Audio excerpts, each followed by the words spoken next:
on Monday morning, all refreshed and ready to go. He won't be. He'll be absolutely exhausted. He will, because he's on the roads, I'm Exactly. sure. On the road and on the razzle, don't you know? You're a music aficionado. If you were 15 when Love Shack was released, what age would you be now? Oh, Greg.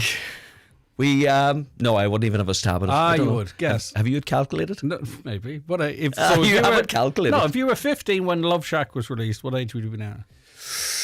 Oh, I need to get on the Google for that one. You'd be 52.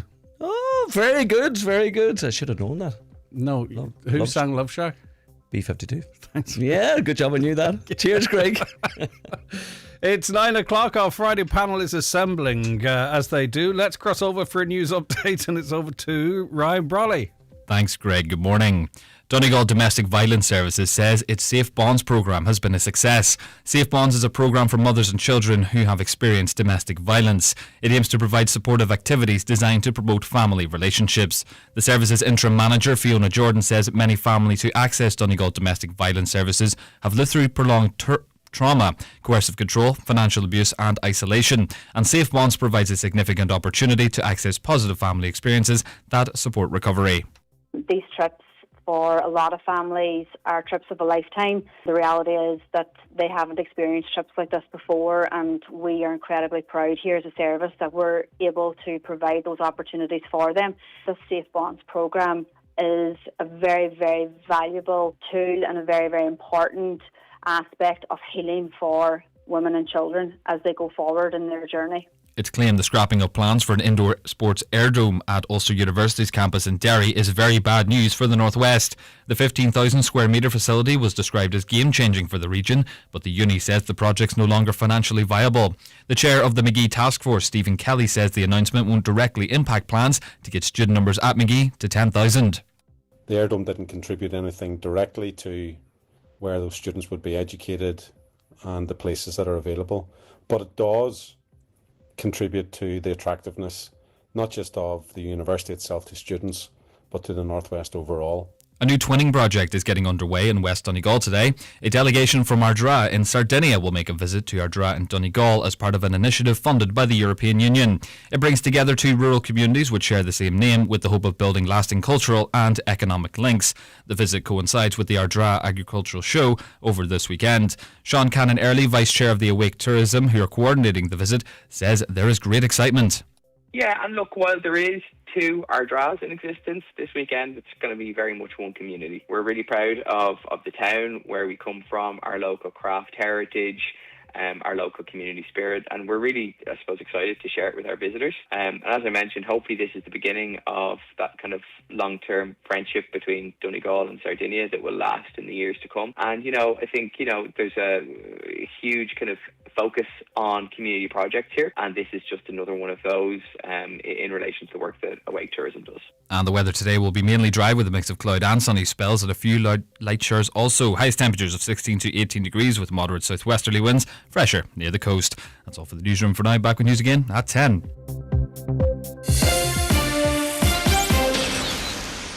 Maybe there's someone you know who's wondering what to do with their life.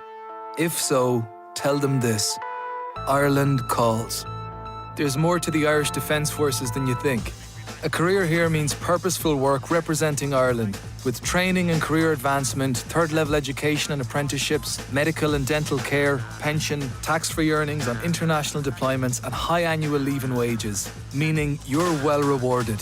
Be more at military.ie. The Talk of the Northwest, the Greg Hughes Show on Highland Radio.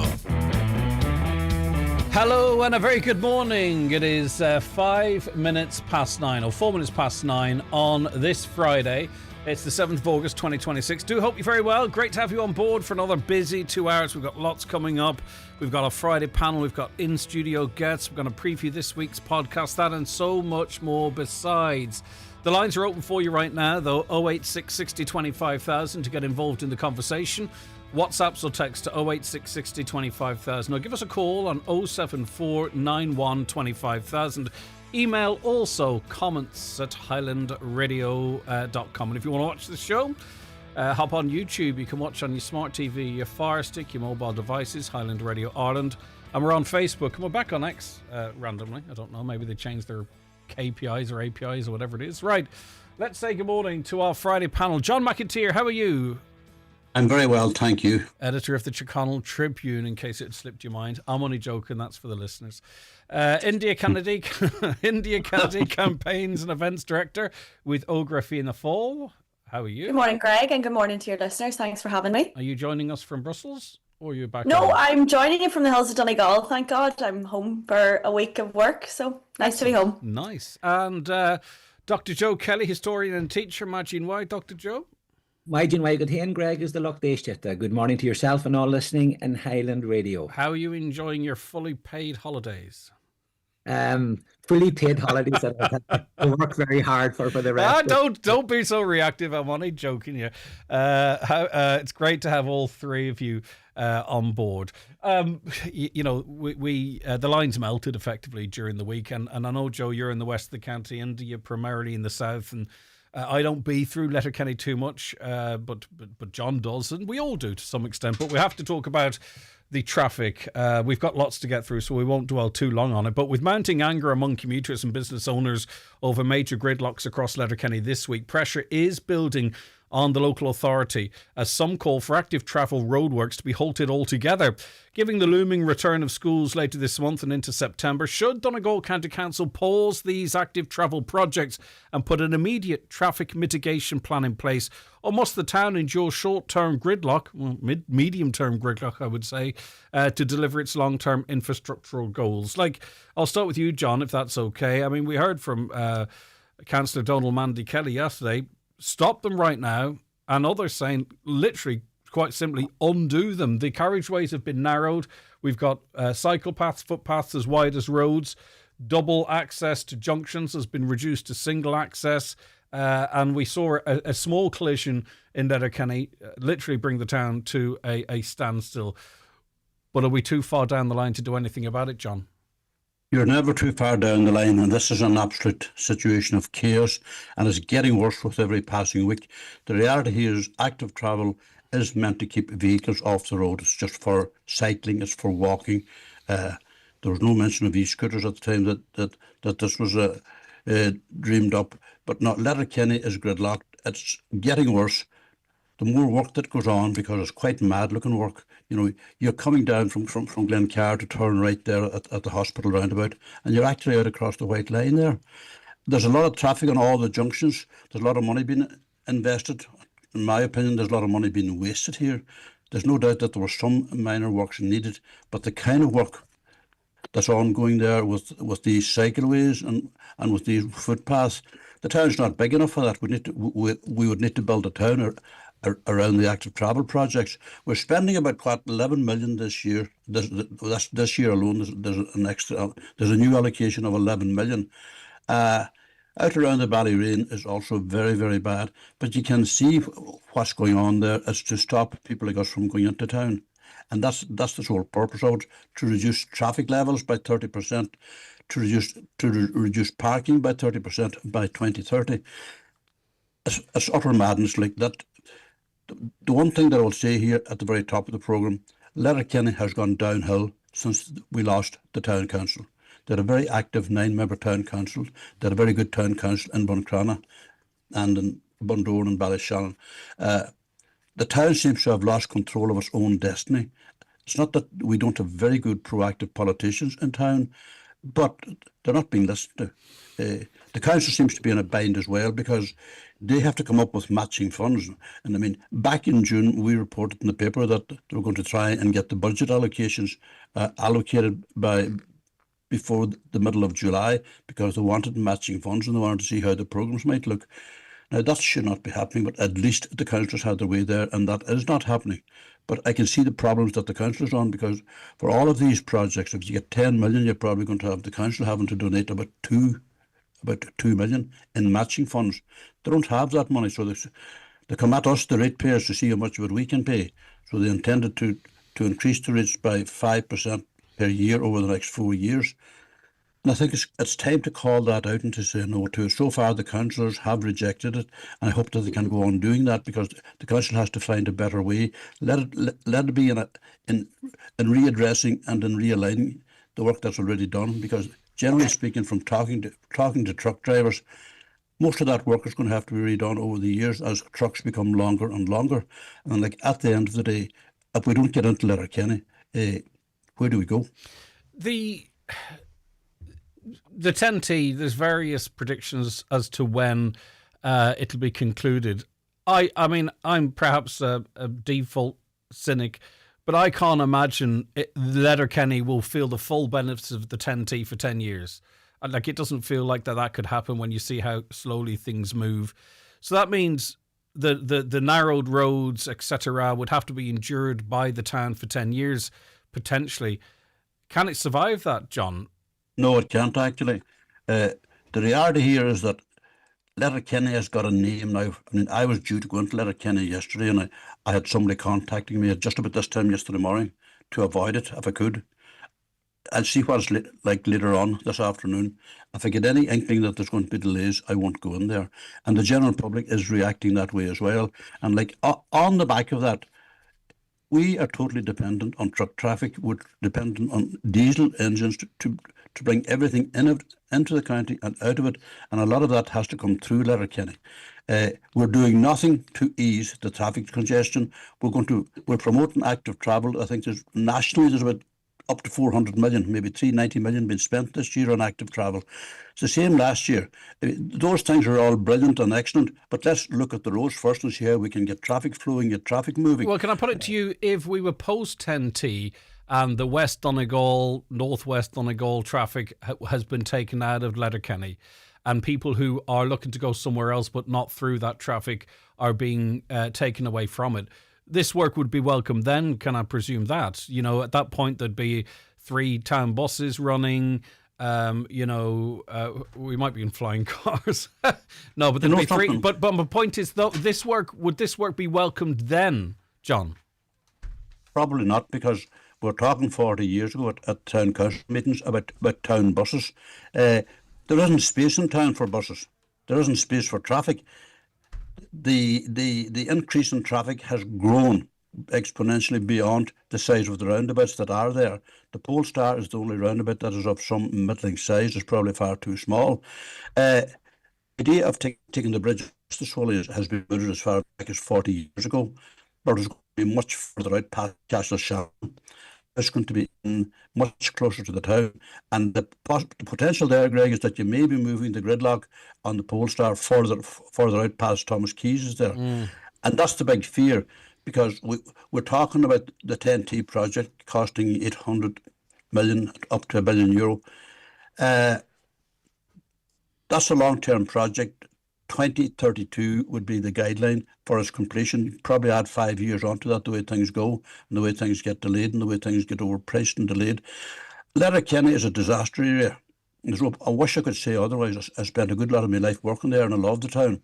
Because where in the hell else can you go in this county if you don't go to Letterkenny? Well, I'm going to go to India Kennedy now. And India, I don't know about you, but we're both from the south of the county. My natural hub would be Enniskillen and Sligo, to be honest with you. And if you're going for a big shop or something, it wouldn't necessarily, when I was growing up, ordinarily have been Letterkenny. So to answer John, in certain parts of the county, it probably wouldn't be Letterkenny. But anyway, what's your view on all of this? I just think, Greg, we spoke about this in October. We spoke about this in January. This is something you've been regularly highlighting on the show. I think one thing you have to ask is, who's going to take accountability for it? Who's actually going to stand back, that designed this project and push this project through? Who from that is going to stand back and say, God, this is a great job? I spoke to a relative who travelled from Donegal town to Letterkenny on Wednesday, and it took them 2 hours to get from Donegal town to the Polestar roundabout. Like, Donegal is at the cusp now of being one of the biggest tourism counties in Ireland. But sure, if you're looking at the back of a bumper and you're not looking at the Wild Atlantic Way, nobody's going to want to travel to Donegal. I think it's unfortunate for Letterkenny too, for the businesses that are really struggling, because anybody that I'm speaking to, like you said, Greg, they're avoiding Letterkenny. And like John said, nobody wants to go, because why would you want to sit in traffic? I think as well there's a major issue with safety. Like there's a bike lane there, and when an ambulance is trying to get through, where are cars supposed to go? Are they supposed to go up onto the bike lane? Are they supposed to go to the concrete bollard? Like something Well, you seriously see, wrong. you highlighted something that is actually almost unbelievable, in that you're referencing the 4 lanes into Letterkenny that cannot accommodate an emergency vehicle. I mean, it is actually unbelievable. 16 million euro for cycle lanes that aren't used, and no capacity for an emergency vehicle to our main hospital. I mean, sometimes I think we don't realise how crazy that situation is. 16 mil for that, and now, you know, multiple more millions to force people to cross illegally Go ahead. But then, like, obviously paramedics have to do their job, and if they have somebody in the back of the ambulance that is very sick and they have to make a split-second call and they, you know, break the rules of the road, it's them that has to be held accountable for it. It's not the engineers that made mistakes. I think the only way you're going to solve that is if you make the bike lane accessible for emergency vehicles. But then, of course, you run the risk of cars cutting into the bike lanes and using the bike lanes for themselves. I just think, like John said, it's going to have to be lifted. It was lifted in Sligo when mistakes were made. Tullyearl Junction was lifted. But it's the same in Donegal Town. You know, active travel is very pushed on there. And you mentioned short-term delays. It's 2 years on in Donegal Town and there's still traffic congestions and businesses are still suffering. So I think the biggest issue is probably the one-size-fits-all measure that the council seem to continuously use. Well, Donegal Town's an interesting example because it has its bypass. It does have its bypass. So it should theoretically be perfectly set for that combination between road traffic and bikes and pedestrians, and it's not. Yeah, absolutely. But then there's a lot of people tourists that want to come to Donegal Town. You know, there's locals that want to do their shopping in Donegal Town. There's people that work in Donegal Town. They have to use the post office. They might want to go for lunch. But they're getting as far as the Blas roundabout. They're seeing the traffic congestions. They're turning and they're going away. So when businesses are suffering in Donegal Town and Letterkenny, when people are stuck in traffic, everybody's complaining, everybody's frustrated. How can somebody actually step back and say, this is a great job? I think somebody definitely needs to take accountability for this. Who should that be? Dr. Kelly, your overview, I suppose, and what you think we should be doing. Well, my father, God rest him, had one wise statement. When you have a problem, take the problem to where it is and leave the problem where the problem is. And in fairness, all the talk that's been on your show recently, you just haven't taken the problem to where it is. And if you can indulge me a minute, the problem is policy. And policy is directed right back up to the UN Sustainable Goals. This is climate action in reality for us that use Letterkenny. I use Letterkenny quite regularly, and for the people sitting in traffic today, this is the eco agenda in action. So our goal 13 and 11 of the sustainable goals of the UN about climate change and about sustainable cities mandates 193 countries have signed up to this, including Ireland. And Ireland have delegated the responsibility for some of these action plans to, for example, the National Transport Authority, the NTA. And if you read the nothing's going to change here. And people sitting in your cars today, get used to it. This is what's been dictated by policy. And policy is nobody. This is policy that has been made, handed down from institution to institution. And the National Transport Authority has a Cycle Connects initiative. And if you read the language, it mandates, it makes it compulsory that any town over 5,000 people must have high quality cycling lanes. There is no choice in this. But is that not a good thing? Like, I mean, it feels like it should be a good thing, but after the 10T, is But the point is, this is the point, and so India is talking about, you know, somebody's to blame. Somebody is nobody. Nobody is policy. You can't bring somebody on your show. No politician, no minister can actually do anything about this because this is directed policy and it's not going to improve. I just want to push back a little bit on that because I know where you're coming from because that is the acorn. But the truth is as well, 37 councillors had a vote on these plans and they were passed. No, they had a vote as to whether they would accept the money or not, but they don't have a vote on the policy. India, come back in there. Policy has been dictated by the government, which has accepted the UN goals. Top down. The policy doesn't care about people. It doesn't care about the ambulance. It doesn't care about whether you're inconvenienced. It cares only about the policy. And we have eco warriors that are, and this is an eco battle that's been fought. I get you. Just before I bring India back in, though, I know what you're saying. It doesn't care about ambulances, but someone sat down with a pen and paper, and at the 4 lanes, and they built a concrete bollard in the middle, and they designed it with high steps either side so that cars couldn't get out of the way of the ambulance. I get where you're coming from, that this is top down from the UN, and you've quoted the lines and all that. But the bottom line is that road still could have been designed better. But policy dictates that this must happen. How you do that is irrelevant, whether you colour the road red or pink or green. But the policy is that it is there. And just one more example of mad policy, particularly by Fianna Fáil and Fine Gael. They bought 150 odd electric buses at the cost of what, 300 or 400 million pounds, that they didn't have charging points for, that are sitting now in fields that can't be used and we're paying, the taxpayers paid for these electric buses.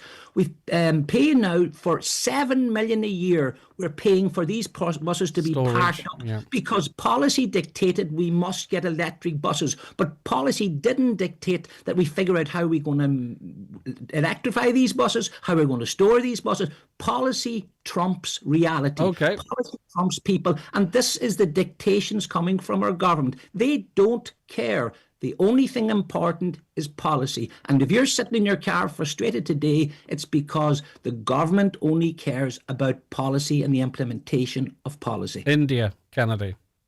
Well, I think there's a few issues here. When you get a policy document, it doesn't matter where you get it from, whether it's the UN, whether it's the European Union, or whether it's the government. You get a policy document and you get a list of rules which say, this is the guidelines you should follow, here's your funding allocations. It wasn't this policy document that designed the road in Letterkenny. It was engineers paid for by the council that designed it. It was just like Donegal Town, engineers were paid. They based their roads off different areas in Ireland, and mistakes were made. So ultimately it's the engineers that were held accountable. And Greg was right when he said that the 37 councillors voted on it. They did vote on it. They were given the opportunity to make allocations. They were given the opportunity to make changes or any kind of recommendations. It's not the policy, and it is able to be fixed. Policies are recommendations, they're that's how policies works. Absolutely not. And we've had a tradition in this country, and you've worked for any MEP in Europe, that we get these directives from Europe, and then it becomes But that's like saying I come to work at Highland Radio and then I have a meeting with management and we talk about the show, and then I agree that I'll present the show in a certain way, and then at the end of it saying, well, this is a dictatorship, I'm being told what to do, it's top-down approach, the management are insisting I do. We're part of it. We're formulating this. It's not like there's a conspiracy to beat us down. We've signed up for it. Whether we like it or not as the electorate, we vote in those that agree to it. There's not a big reveal here or a big curtain pull back. That's what happens. We part of the EU creates policy, we vote the policy, and then it goes to national government, then down to local government. There's not a conspiracy there, Joe. Absolutely is, Greg. And again, India maybe you can explain this better than I, having worked in the EU for Cynthia Warahu. Here's what you need to know, Greg. Since the year 2000, that's 26 years, Ireland has passed 15,000 laws. Our government, our TDs have passed 15,000 laws between ministerial directives and whatnot. On top of those 15,000 laws, Europe has passed another 35,000 laws. That's 50,000 laws that have been passed in 26 years. That works out at 37 laws a week. But what does that mean? It means that we're being regulated by policy, and we don't ask for these laws. These are dictates coming from unelected bureaucrats in our governments and in our NGOs, and they're going to tell us how we are to live. And we were being told we vote for people to decide. Our councillors are being hamstrung. We have good, decent councillors, and I agree with John. When the town councils were there, I have. But they also have to operate under policies. John, come back in here. I'll go back to India as well, because there was a lot of stuff being chucked about there. Not that sounds like it was done in it's anyway, bad phraseology. But go on. I don't have any reason to disagree with anything that Indiana or Joe has said. They're absolutely right. But there's this thing now about consultants. Everything has been pushed out into this ether of nothingness. Consultants are everywhere, but who are they? There are environmental consultants. There are all kinds of consultants. The council probably has very little say in any of this, because that money's coming down. 80% of it is coming from EU, 20% of it is coming from the local authorities, and we end up as ratepayers being screwed to the floor. For what? Because we need money, we need traffic, we need to get from A to B in a fair bit of a hurry. I think the council's been held hostage here, and all the council. I think the Irish government would need to. The cabinet would need to sort of fess up and try and look at what we can do about stopping this. As I said at the top of the programme, we need to get our town councillors back. We need to give a voice back to the people through our local representatives. We have our TDs in Leinster House. They probably have very little say in it as well, Joe. It seems to have got so far out of control.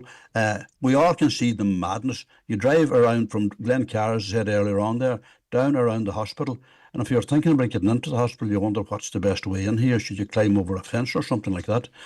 At the end of the day, madness personified has been allowed to take over the whole diktat of roadworks and all that. And all the while, those of us who are driving, getting deliveries, waiting for deliveries, we're forgotten about. The ordinary people who pay the rates, the ordinary people who have to live in town, they're forgotten about. And I mean, our politicians need to have a much stronger voice, but they're obliged almost when there's a big lump of money coming down to Donegal of 11 million this year for active travel and greenways. Politicians are obliged to welcome it as if it's the greatest thing that ever happened. They know in their hearts that what they're seeing in Letterkenny is an absolute and a totally unmitigated disaster. And someday in the next 20 years, somebody will say to themselves, we made a complete balls about this here. We must go back and redo it. But when are they going to say that? Because we're seeing it in real time. And Joe, back to you just in relation to the overreach. And I don't disagree with you whatsoever, but you want it frank and straight for our listeners as well. Like when you say 26,000 laws over the course of whatever amount of years, you know what you're talking about there as well. It's setting tariffs. It's determining legislation on e-chargers. Some of those laws or legal stuff that you referred to there, they only last a couple of days and have to be redone over and over again. It's real technical crap that really we shouldn't have to do. It's not telling us how straight our bananas should be or how loud our lawnmowers should be or that we all must walk to work. When you quote figures like that, you know yourself, a lot of that, the 85% of them are technical nonsense. But just interesting, and maybe I ask your listeners, our TDs, there's 50,000 laws between the EU and our government. I wonder if you brought a TD from Donegal on and asked them what 37 laws have they sanctioned this week into law? Because it has to get governmental consent. They won't be able to tell you. So we're signing documents through our politicians and they don't even know themselves what they're signing because we have a party whip system. You sign up, you line up like good boys and girls and you sign the dotted line. That's the kind of politics we've been having. We've had this discussion before. And unfortunately, what's happening in Letterkenny is an ideological war between climate change policy of the UN, and it's been brought back down to the basic person sitting in the car. And we can't blame the council, we can't blame planners. Okay, planners can dance around, change lanes this way and that way, but the policy must always be supreme, and we are irrelevant in the scheme of policies. And it's over-regulation, everything, not just the frustration I have as a driver in Letterkenny. Farmers have been enduring this for years. Fishermen have been enduring this for years. This is policy in action. Okay, just for an example, the most recent 10 Acts signed into law in Ireland, as you say, the TDs probably had no sign of it, but the Development Strategic Gas Reserve, Israel settlement in the occupied Palestinian territory, criminal law, civil law and defence, housing and residential tenancies, health, provision of contraception, didn't know that was happening, regulation of artificial intelligence, guardianship of infants and childcare, domestic violence judgment register, postal and telecommunications services, and planning and development. Those were the last 10 law changes in Ireland, but would we expect anyone to be across that? What exactly do they mean? What do they mean? Just technical nonsense. Every new law comes out is just put on a shelf and forgotten about, and for the next 10 years, officialdom can keep referring to this law as if it's the way our lives have to be led. There's thousands and thousands of laws there sitting in government buildings, gathering dust on shelves all over the place, have been since the foundation of the state, and things have gradually got worse and worse. Ordinary people, and you probably will comment on that, Joe, ordinary people have lost control of their lives to the failure of the political system. And it's the political system that needs to be overhauled to give power back to the people. Okay. We haven't got that, but we need it. So where do we start there? That's another 3 hours. Just before the break, India, did you want to come back in there? I just want to, there is some points that you've made, Joe and John, that I do agree with, but 50,000 laws, that's not democracy, or that's not a dictatorship, that's democracy. And within them 50,000 laws, yes, there is laws that don't make mistakes, but there's also laws that, like Coco's law and Jenny's law, that protect violence against women. There's laws that are implemented to protect our children and improve our health qualities and our qualities of teaching of children.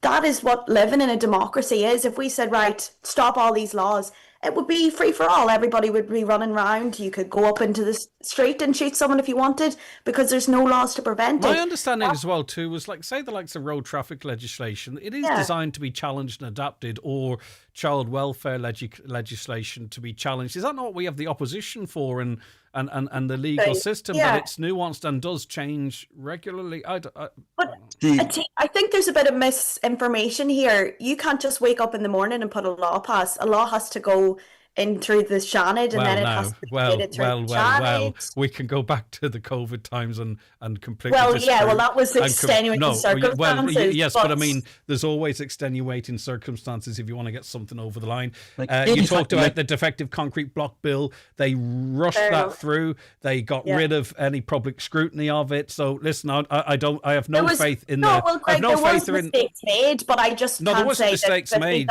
There wasn't mistakes made. There were decisions taken. There was decisions taken to railroad through important legislation that affects tens of thousands of people. I don't have faith in that, the system, the Dáil, the Seanad, and the president to protect the public, to be honest with you.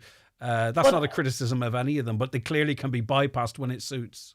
Absolutely, I agree. But there's also laws that are protecting us and keeping us safe. Fantastic, I think you can't say that 50,000 laws are all a dictatorship. That's not true.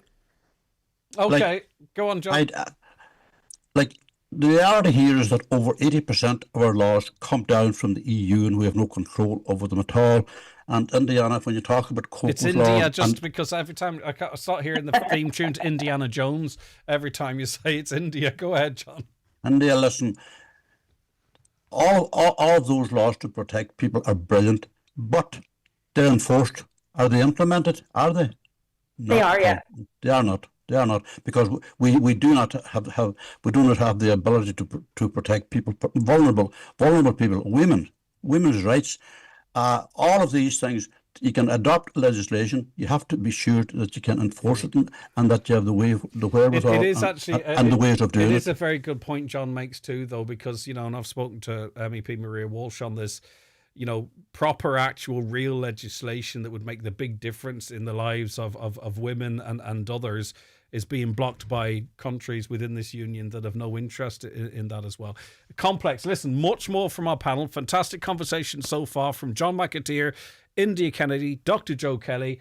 More after these. Looking for a fantastic family day out? Join us this Saturday, 8th of August at the Ardra Show. Enjoy top-class livestock, the giant marquee, fun dog show, fun fair, free children's entertainment and plenty of surprises. Then dance the night away at the Nesbitt Arms Hotel with the Hard to Beat Band. Don't miss the Ardra Show this Saturday. Are you worried about trees on your property? Northwest Forestry Services Ballybuffet are fully insured and have over 40 years experience in dangerous tree removal, tree felling, surgery and stump grinding. For peace of mind, call Northwest Forest Services Ballybuffet for a no obligation quotation on 913233. Calling all furniture and bed buyers. Cooney's Home Interiors are closing down and will sell off all their stock. Absolutely everything must go in the Cooney's Home Interior closing down sale today and all weekend at their Letterkenny store. Their entire stock, including sofas and chairs, dining and occasional beds and bedroom, rugs, accessories and more, is available now with bigger savings than ever. The closing down forever grand sale is now on, only at Cooney's Letterkenny Retail Park. Don't miss it. Sometimes life can be a lot. Leave the world behind at Aquasana Forest Spa. Heal in the glow of volcanic mists. Reinvigorate your body in the ice cave. Feel boosted by hot spring bubbles. Feel yourself. Feel revitalized in the forest. Aquasana Forest Spa, just 90 minutes from Dublin. Book exclusively at aquasana.ie. See our new range of comfortable storage beds now on display at Restex Beds Mountaintop Letterkenny. Combine luxury and comfort with clever hidden storage and free delivery and assembly on all our products. Restex Beds. Leave the rest to us. Charge into summer with TUI and secure your holiday today with deals for families and adults flying from your local airport. Holiday sorted. TUI. T's and C's apply. Highland Radio Time Checks brought to you by EirGrid, the operator and developer of Ireland's electricity grid. EirGrid, powering up communities, powering up Ireland. The time is? The time now is 9:36. Joe, is there anything you want to add before we move on in relation to that? Because obviously, you know, you were hitting hard, so there was some challenges there. Yeah, and look, I want to be fair. Hard, but look, isn't it? It's a pity our government and democracy wasn't like what we're having this morning on the show, where we can have disagreements and different views and find common sense in the middle. But unfortunately, I mean, just the figure 50,000 laws in 26 years for me is a very but Joe, 85% of them are short-lived. They're technical. They're tariffs. They're all that kind of stuff. You know, but the devil is in the laws that we, you know, the other say 15%. The devil is in. I get you. No, take for example at the moment, you know, we're talking about drivers being cooked in Letterkenny. We're sitting in traffic all the time.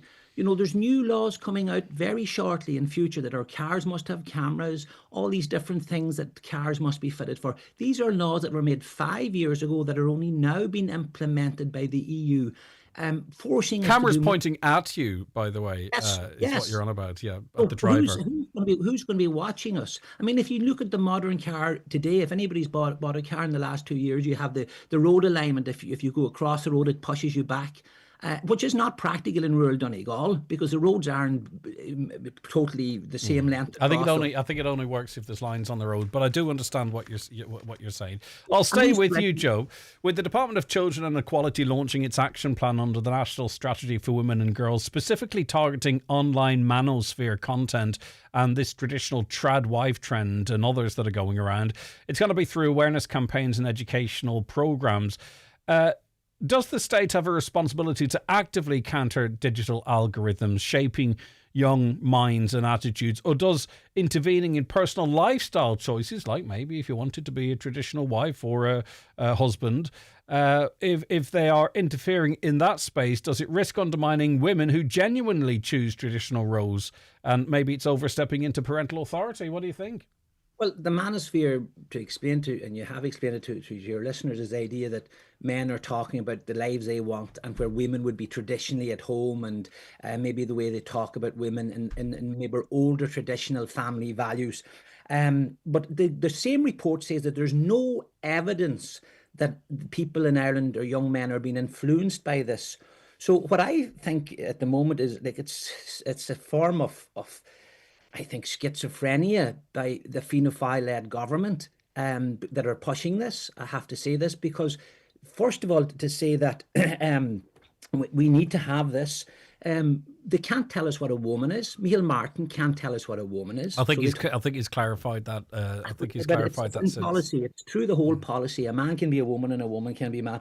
The last referendum, Fianna Fáil led the charge to remove the word mother from the Constitution, 41.2. It's a dirty word to say the word mother. And dare a mother stay at home? It's a dirty thing for policy. And they tried to get rid of a referendum, yet in Donegal 84% of us voted no, and we pushed it back. But this is them trying to come in now another way.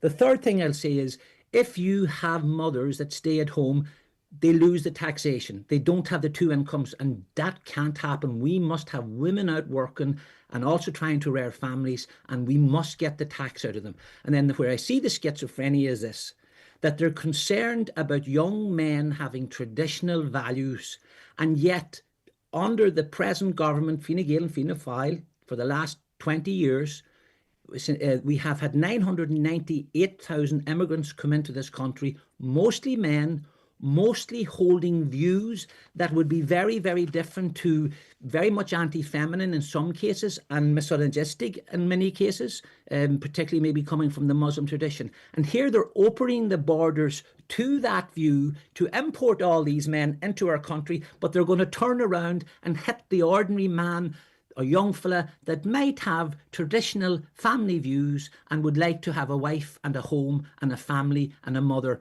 But these are all dirty things. But the manosphere, I get where you're coming from. The manosphere goes far sort of beyond that. But I suppose actually really that maybe is its core. India, interested in your views in relation to this, because maybe you might not go as far as Joe has, but there is this danger that it does sort of pressure women into, thinking that what might be classed as a more traditional lifestyle is a bad thing. I don't particularly think that. I do think that the state does have a role to play in helping young people develop critical thinking skills online. Like, the manosphere is a massive issue. It's not just about, the traditional views of women. It's the horrific ways which men like Andrew Tate describe women and describe the place of a woman in this society. And it's disgusting. And more young boys are being subjected to this talk online, and they think that this is normal. They think it's okay to speak about women in disgusting and derogatory ways. I think a woman has their own right to decide whether they want to stay at home, whether they want to have a career.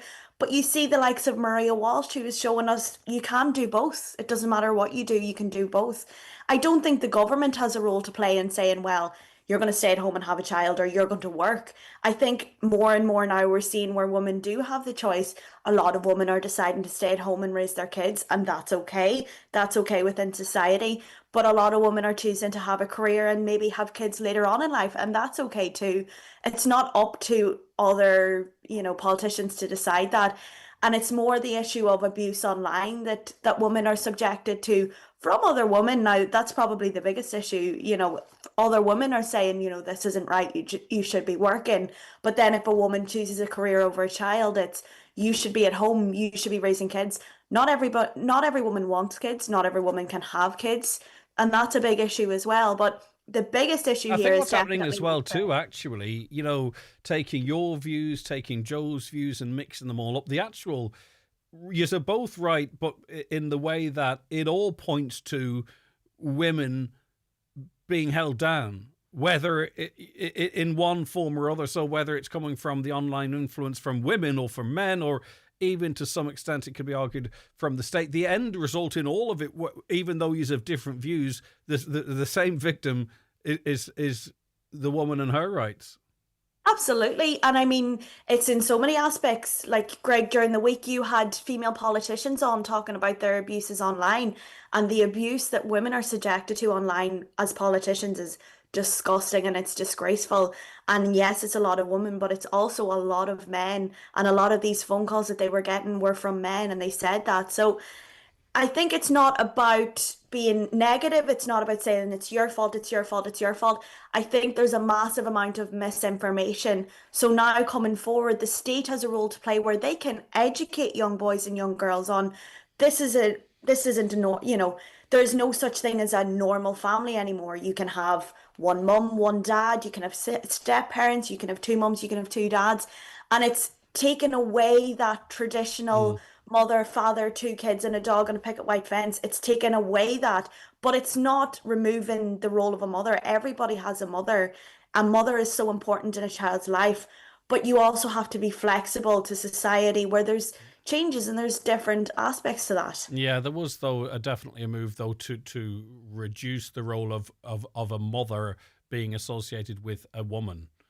Well, there was that issue, but that was also to allow. But we see, HSE have in the past sent out documents about people with the cervix or chest feeders. So I mean, Yeah, that's not right. I mean, if you give birth to a child, you're the child's mother. But then there's aspects of surrogacy and adoption where you have parents that have raised a child from when they were born until forever, amen, and they are not seen as a child's mother. Okay. So yeah, I think maybe the referendum, there was a lot of misinformation on that, and the legislation wasn't properly lined out, and there was definitely mistakes made in that. But I think it wasn't so much as to take the mother away from society completely. Okay, now I want to bring John in, and I'll come back to you, Joe. John, what's your point of view? Quite straightforward. Most people will remember this thing called the 1916 Proclamation and the Constitution, where everybody's rights are shared equally, and to interfere with that would be an offence. I mean, where has all that gone? We have got completely driven by social media. Some people have been driven mad by it. We need much more control of that and a much more educated debate on it. Don't tell me that that can't be achieved, because social media is fairly vital to our future generations, but it's how it's used, and it's more important, it's how it's been totally abused, and it's very anti-women, to be quite honest. And we should be fit to do something about that. We should be fit to bar people from using it in such a negative way. And it does attract all the trolls and all the negativity of the whole day. And until the government does something to stop that and to ensure that nobody is abused, and that is probably another 20 years away with the way legislation goes, we will hear debates in the Dáil on a regular basis that simply seem to reassure us as if they have done something where they haven't done. The use of social media is the greatest thing in the world, provided it's used in a fair and honest manner. That's not happening. There's a right-wing element in this country who have really abused it very, very badly, and it has been used to the detriment of women of all ages and all groups. And sadly, all we can do is sit back and talk about, like what we're talking here about is pretty important. It's important for us to highlight it. But at national level, and indeed at EU level, where is the protection? How do you stop people abusing you online? Well, you don't look at it, you see. Joe, just before the break, John mentioned about spreading information online, but it's on air too. And I think people listening and judging by a couple of comments, listening to your comments about Muslim people, for an example, would be of the view that, and would share the view that we're being overrun. Well, look, I'm not saying we're being overrun, but there are values that we have, Christian values that have shaped this country.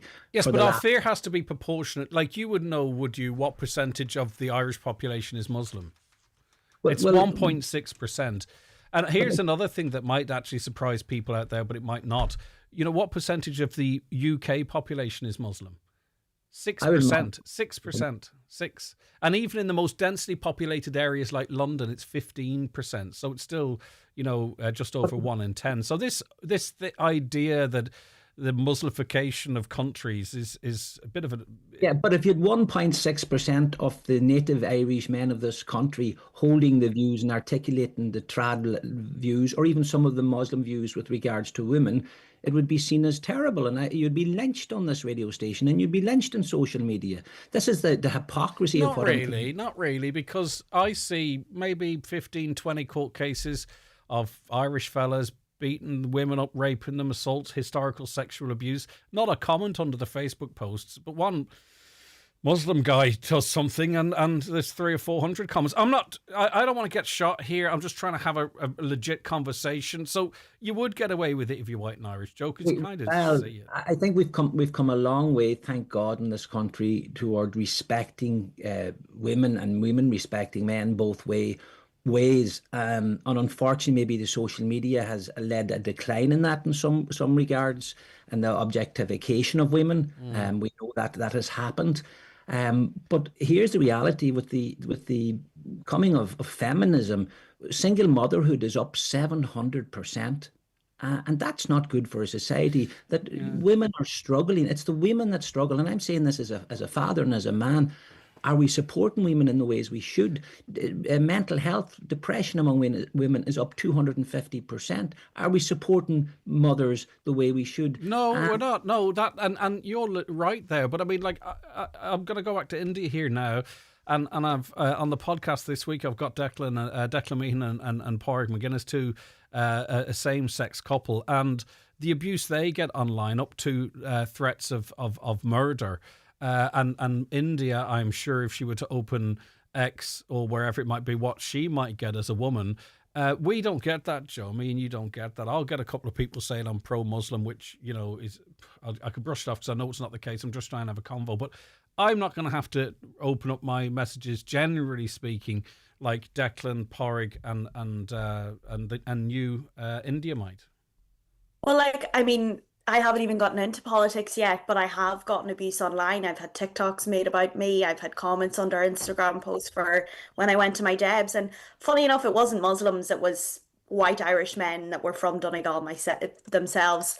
And any of the abuse that women get online, the majority of the abuse and the comments under their posts are from white Irish men. Yeah, but I do think, I think it's very important, though, and I've said this to people in the highest positions in this county, it is incredibly important that there is cultural education for people coming here, because there is a genuine problem where people can be coming from other countries, as Joe says accurately, with a completely different view of social discourse and what have you. And that is the elephant in the room. And nothing has ever been done in this county, according to the lady I was speaking to a couple of months, to actually actively address that. I agree with you there, Greg, but I also have to say that there is people that come into this country. There's also women, there's also children that come from different countries. They make lives for themselves in Donegal. They're working in Letterkenny Hospital. They're working in Ardmixivna. Like my nana. But I interview those people and they share these concerns. You don't have to be white and native Irish to have concerns about immigration. I agree, I do agree that there is issues with immigration, and there is unsafety around unvetted immigrants coming in. But I think the way it's described online, it's as if they're just overrunning the town. But there is also an aspect to that where there is families that come in from different countries and they integrate into the community, but they're suffering from abuse. Like my brother is 11 years old. He was born in Sligo. He's been raised in Lahey in Donegal town. He plays football. He plays golf. But he was called a Paki by a child in his class at 10 years old. And he's a lovely young lad as well, too. He's a lovely young lad. So there's a lot of issues. By the way, whether he's lovely or not, that shouldn't happen, but it just breaks my heart that he should have to come home having heard that. John, a minute to you, if you wanted. We're talking about all these things and they're all relevant, but ever since 9 o'clock this morning, I'm getting a steady stream of complaints and concerns and issues about the Polestar being blocked up today again. The Polestar is choking more than Letterkenny. It's choking down as far as Guidor, as far as the Rosses. Everyone is suffering. You can quote me on that. Okay, Bernard. And another one says, I have resigned from the Chamber of Commerce Council over lack of transport. No transport hub. It was meant to be finished in November 25. We have no town bus. We are going backwards. Active travel plan can't be finished under the transport hub is in place, because where do the buses go with Mr. Chippy, and so on and so on. And there's pictures of gridlock, all that. That's going on now for the past hour. So it shows where the priorities of people of Donegal are this morning. Indeed. And you know what it also shows? Caroline won't give me time to read comments, but John McAteer gets time to read comments. Oh dear. here. John, I'm only joking. Can you apologise to her for me? It will be the first time ever. I will not apologise to you, John. You can do whatever you like, son. John McAteer, always a pleasure. Have a great weekend. Editor of the Tyrconnell Tribune. India, thanks so much for being part of a really interesting conversation. I've learned stuff, and that's always good. Have a great weekend yourself, India. Bye-bye. Joe, always a pleasure. You know, your kind of guy needs the hour to yourself, really, if the truth be told, because you always come up with some really interesting points. So thanks very much for that. You good? Slongafoil. Okay, let's take a break. Oakfest is back and bigger than ever at Oakfield Park with 2 very different lineups over 2 days on 2 stages. Saturday includes the Boomtown Rats, the Stunning and Super Cayley. Then on Sunday, it's Legends Reimagined with tribute acts to Bon Jovi, Daft Punk, Elvis and others. With more food, more bars and more family entertainment, get the best value tickets early for Oakfest on Saturday the 5th and Sunday the 6th of September. Shuttle buses from Letterkenny with a pickup in Rafo. See oakfieldpark.com. Heading from Milford to Manchester or Buncrana to Boston? Pick up your dollar, sterling or zloty with 0% commission at your local post office. Open 6 days a week. You can even sell back your leftover travel money for euros after your holiday. Visit your local post office today. An Post Money. Making better happen. Terms and conditions apply. An Post is authorised by the Minister for Finance to provide foreign currency cash. FX cash buyback available in selected post offices. For purchase of selected notes only. Fall in love with your home all over again with a visit to Foy's Letterkenny, Ballybuffet or Enniskillen. Comfy sofas, stylish dining room furniture and luxurious beds. Stunning curtains, stylish blinds, lighting, rugs and more. Foy's also have the Northwest's largest selection of paint and wallpaper, and if you need inspiration, their interior design team is on hand to help. Call into Foy's today. Free delivery throughout Donegal, Derry and Tyrone. Haven't finished your garden yet? Get it ready before summer's gone. McMonigal Stone, premium natural stone for driveways, patios and more. Visit us at Mount Charles or shop online at mcmonigalstone.com. McMonigal Stone. Created by nature, built for life. Looking for the perfect engagement or wedding ring? Visit our McCullough Jewelers Main Street, Letterkenny on the 14th, 15th or 16th of August. There's free bespoke ring design consultations, complimentary jewellery health checks and free cleaning and polishing on your treasured rings. For more details, visit ourmccullough.com. Thinking about a new 262 car? Then discover the latest Kia range at Heron Auto. Right now, there's never been a better time to upgrade. With finance starting from 0%, Kia's unbeatable 7-year warranty, and a free home charger when you order your new 262 Kia. Whether you're thinking electric, hybrid or petrol, the expert team at Heron Auto are ready to help you find the perfect fit. Visit the showroom today and drive into 262 with Kia at Heron Auto. At Charlie's in Letterkenny, they've been serving great food since 1984 to sit in and take away. Everything at Charlie's is cooked to order, so if you're having an all-day breakfast, a burger, or their renowned fish and chips, you'll know they've been freshly prepared. And there's a great selection of gluten-free options. Charlie's, in the heart of Letterkenny, open Tuesday to Saturday from 12 to 8, and for breakfast on Fridays from 9 on the Pierce Road. When the hunger hits, pull into Charlie's. At DoorTech Garage Door Systems in Kilmacrennan, we specialise in the supply and installation of all types of industrial roller doors and garage doors. Whether for your home, business or farm, our doors offer the security you need. For premium quality doors, call DoorTech on 9139941 or visit doortech.ie. Shane from Waterford saved big on his car insurance when he switched to Outsurance. That's right. I saved €192 on my Ford Focus when I made the switch. And with the out bonus, I'll get 10% of my insurance premiums back in cash after 3 years claims free. Sounds great. For a competitive car insurance quote, call 1-800-600-400 or visit outsurance.ie. Real people, unreal savings. Outsurance. You always get something out. Based on a like-for-like policy comparison in December 2025 for a 39-year-old who received a gratuity for their participation. Out bonus calculated less taxes and levies across all policies. Acceptance criteria, terms and conditions apply. Outsurance DAC trading as Outsurance is regulated by the Central Bank of Ireland. On Business Matters this week, I'll hear from Donegal town-based travel counsellor Mandy Ellis about changing trends for Irish holidaymakers going abroad. Plus, I'll hear from Dunfanaghy's Charlie Gallagher about a new all-in-one platform to scale your business online. So join me, Chris Ashmore, for Business Matters hours after the 6 o'clock news on Sunday. Business Matters is brought to you by Prince Supplies Frosses. Fed up waiting days for an engineer to service your printer or photocopier? Tired of running out of ink? Prince Supplies keeps your office running smoothly with managed print solutions, local Donegal support and remote monitoring. With 21 years in business, Prince Supplies helps saves your business time and money. Email sales@princesupplies.ie to find out more.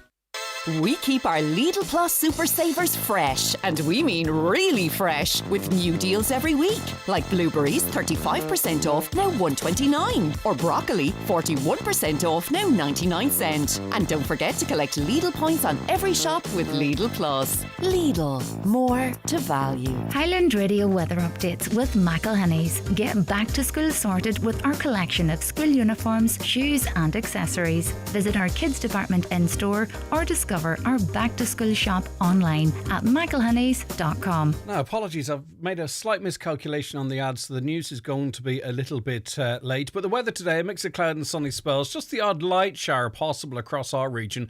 Temperatures around about 17-18 degrees and light to moderate southwesterly winds. OK, we'll be back after the news at 10. We've got two of the contestants for the Rose of Tree, local girls in studio. We're going to preview the podcast. We're going to be coming live from summer sessions.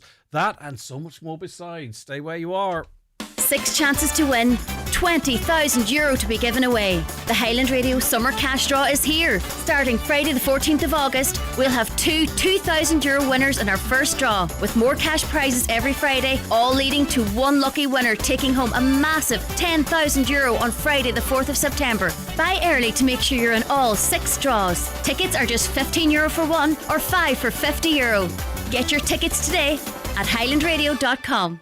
Summer Sessions Letterkenny kicks off next Friday, 7th of August, with an incredible lineup, including comedian Paul Smith, An Evening at the Darts, K-Pop Forever, Kane the Crow, The Proclaimers and Deacon Blue, Memories and UB40. Don't miss Live at the Big Top this August. Get tickets at summer-sessions.ie or follow Summer Sessions Letterkenny on social media. It's an out-of-this-world Euro Millions jackpot of an estimated €110 million. Play responsibly in-store, in-app or at lottery.ie. The National Lottery. It could be you. I had problems with my knees for about 7-8 years. I think I'd give Kingsbridge 5 stars just because of the support and help that they gave me before and after the surgery. I was a public patient and the HSE reimbursed the cost. Republic of Ireland residents can get rapid access to cross-border surgeries at Kingsbridge private hospitals in Belfast and Derry, with medical costs reimbursed by the HSE. Find out more at kingsbridgeprivatehospital.com/cross-border. Kingsbridge, your fast track to 5-star care. Terms and conditions apply. McCullough Jewellers in Letterkenny are synonymous with fine jewellery, quality watches and giftware, with stores at Main Street, Letterkenny and the Letterkenny Shopping Centre or online at ormccullough.com. You can choose from their quality product range in a relaxed atmosphere, and their sales staff will be happy to help you make the right choice whatever the occasion. McCullough Jewellers, making moments magical for generations. McGowan Hearing, one of the longest established audiologists in the Northwest, now have weekly clinics in Letterkenny, Buncrana and Carndonagh. Book your free hearing aid consultation at one of these clinics or with audiologist Darren McGowan in your own home. Call 07191 00208 or visit mcgowanhearing.com. Live, on air, online and on the Highland Radio app.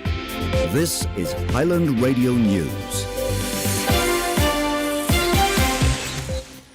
Good morning, it's Donna Marie Doherty with the news at 10 o'clock.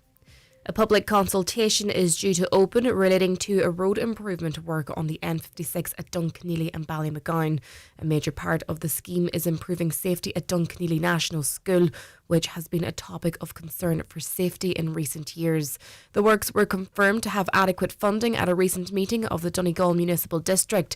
Last Cahirlock of the MD, Councillor Michael Boyle, says if things go to plan, works could begin at the end of the year.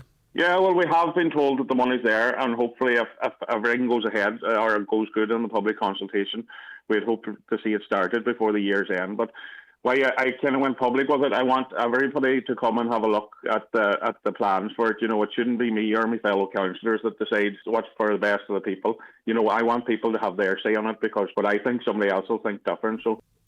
Traffic congestion in Letterkenny is at risk of driving tourists away, according to Ógra Fianna Fáil's India Kennedy. She says a relative spent 2 hours travelling by car from Donegal town to the Polestar roundabout in Letterkenny on Wednesday last.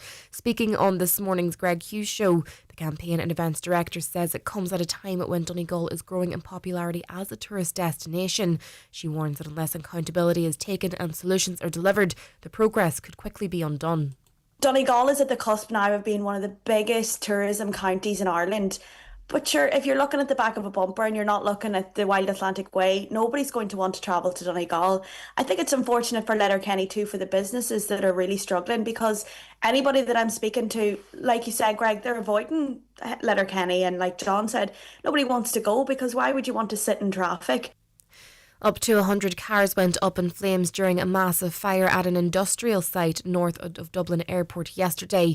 Dublin Fire Brigade crews are continuing to dampen down hotspots this morning following yesterday's blaze at a scrapyard in Ballybohol. The thick plumes of black smoke could be seen across large parts of the capital. Chief Fire Officer with Dublin Fire Brigade, Greg O'Dwyer, says it was a dangerous fire to work on. An awful lot of the dangers are hidden as well. You don't really know what's in the cars, what could be still in the boots of these cars. We've had situations before where there's been, gas cylinders in the boots of cars and so on.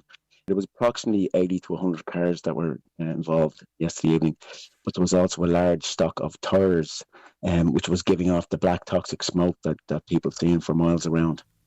A unique European partnership is taking shape in West Donegal today. A delegation from Ardra in Sardinia will visit Ardra in Donegal as part of an EU-funded twinning initiative. The project brings together 2 rural communities that share the same name, with the aim of building lasting cultural and economic links. The visit coincides with this weekend's Ardra Agricultural Show. Sean Cannon, the early vice-chair of Awake Tourism, which is coordinating the visit, says there's great excitement. Yeah, and look, while there is 2 Ardras in existence this weekend, it's going to be very much one community. We're really proud of the town where we come from, our local craft heritage, our local community spirit, and we're really, I suppose, excited to share it with our visitors. And as I mentioned, hopefully this is the beginning of that kind of long-term friendship between Donegal and Sardinia that will last in the years to come. And, I think, there's a huge kind of focus on community projects here, and this is just another one of those in relation to the work that Awake Tourism does. The price of vapes could go up next year. It's believed Minister for Finance Simon Harris is considering increasing the current vape tax in the budget 27. The e-liquid products tax became law in 2024 and has raised over €22 million since its introduction, according to the Irish Times.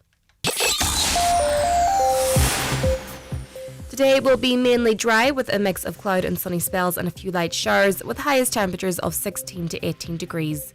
That's all for now from the newsroom. Back with headlines at 11 o'clock.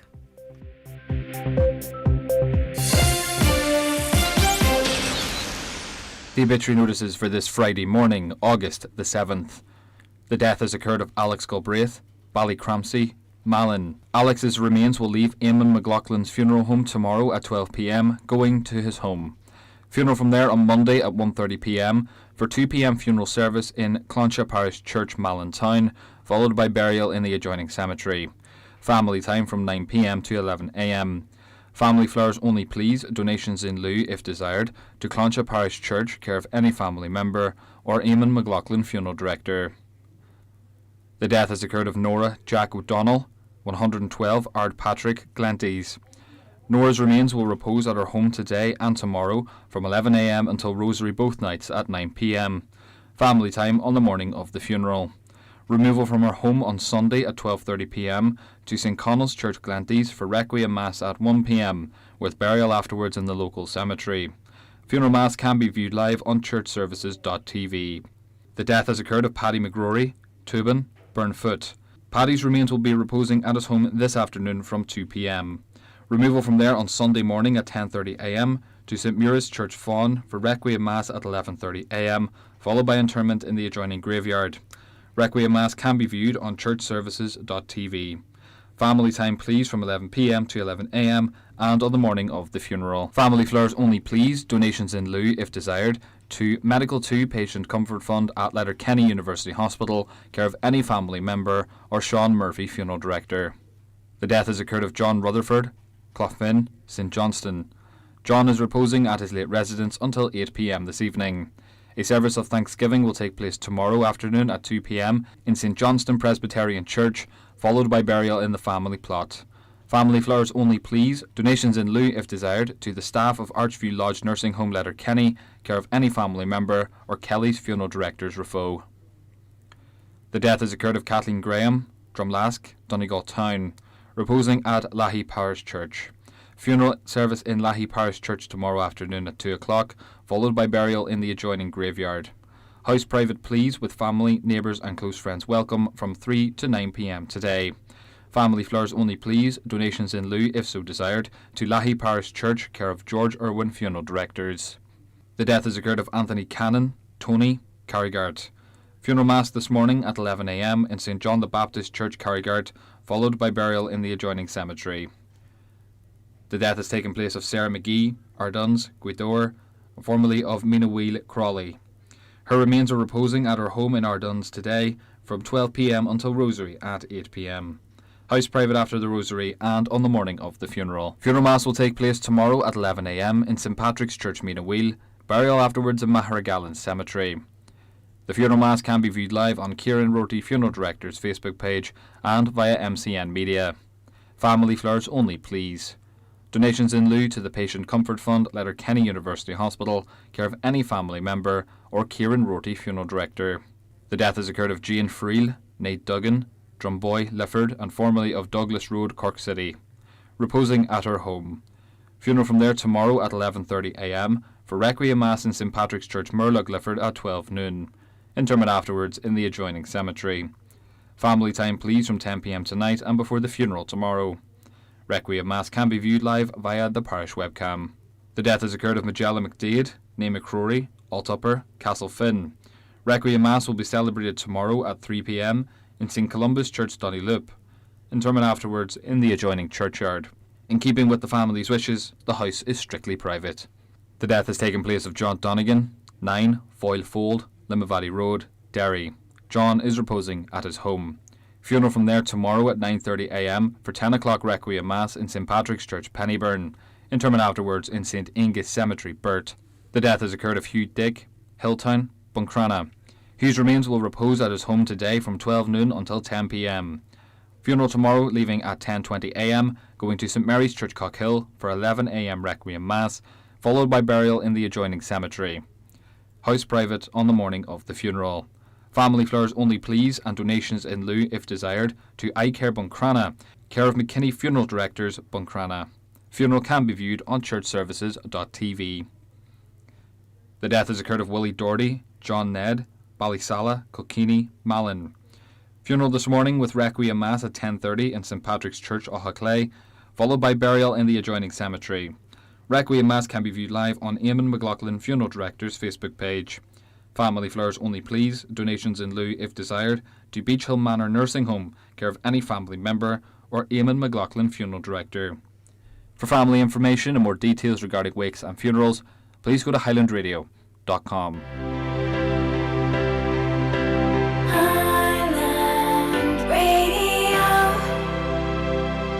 Okay, Aldi have an announcement that you may want to be sitting down for. I'll give you a second. Comfortable? Good. Okay, here I go. Aldi's famously low prices have just been beaten by Aldi. It's grand. Panic over, everyone. Yep, hundreds of products now even lower than before, meaning you could save up to 20% on your weekly shop, dropping low prices even lower. It's not complicated. At Aldi, visit aldi.ie/price drop for more information. And you are very welcome back to the Greg Hughes Show here on Highland Radio. Before we move on, just want to send our best wishes, as you might have heard on the news, to Councillor Albert Doherty. Whether you agree or disagree with his politics, a very nice gentleman. He stepped away from politics for a short period of time. He stepped away from his council duties, I should say, as he deals with a recent cancer diagnosis. He said in a statement shared on his socials, that if you have any support that he would ordinarily provide, you can contact the constituency office of Deputy Pádraig McLaughlin during his absence. So we wish him a full and speedy recovery. And the sooner he's back, answering the calls and doing his bits and bobs as a councillor, the better. So just passing on our best wishes to Councillor Albert Doherty. Dr. Joe is correct. The country is being destroyed by the government and its ultra-woke policies. The country should ban alien culture practices which oppress women, such as the burqa face covering cloth. I can't remember the last time I saw someone with a burqa on, but I take your point. Mohammed is the most popular baby's name in Galway. Stop it telling us we are racist. We're entitled. Who says anyone's racist? We're entitled to our own Christian country. We never invaded any country. What are they doing here? I feel like if I'm fact check, people might think I'm coming across a certain way. I can get those statistics for you on that hospital. That was a small sample size of a Galway City hospital. But anyway, listen, I don't want to. Why should I stick my head above the parapet and get it cleaned off? But that's not exactly as it's outlined there. Oh, Dr. Joe Kelly, you're correct. Bless you for your courage to say it as it is. The facts. Another, isn't it funny? With all the filth on TV and porn online for years, it seems the government is only stepping in when there's talk of traditional roles. Also, sadly, government policies result in most families needing two incomes to have a roof over their heads. So women are being forced to work or delay starting a family, which is actually the point Indy was making as well. Greg, our Christian values are being squashed left, right and centre, and what values are replacing them? With what? We're not allowed to articulate common sense truths. Well, get them into us. You can articulate them here. I feel we as a people can't have a say now, and you're saying about Muslim attacks, it's not one culture that has come to our country, it's various cultures of attitudes and rules that don't suit Ireland, and also we should all follow the rules in Ireland, and people that come here, they know the rules but don't care, and Ireland has destroyed their own culture through their policies, and we should be out of the EU. There's a lot in that. Thanks for that. Yeah, as I say, though, the Muslim population is 1.6% of the population. So if there is any attacks on Christian values or whatever, it's being perpetrated by the absolute majority who maybe themselves want to see an end to that type of stuff. I don't know.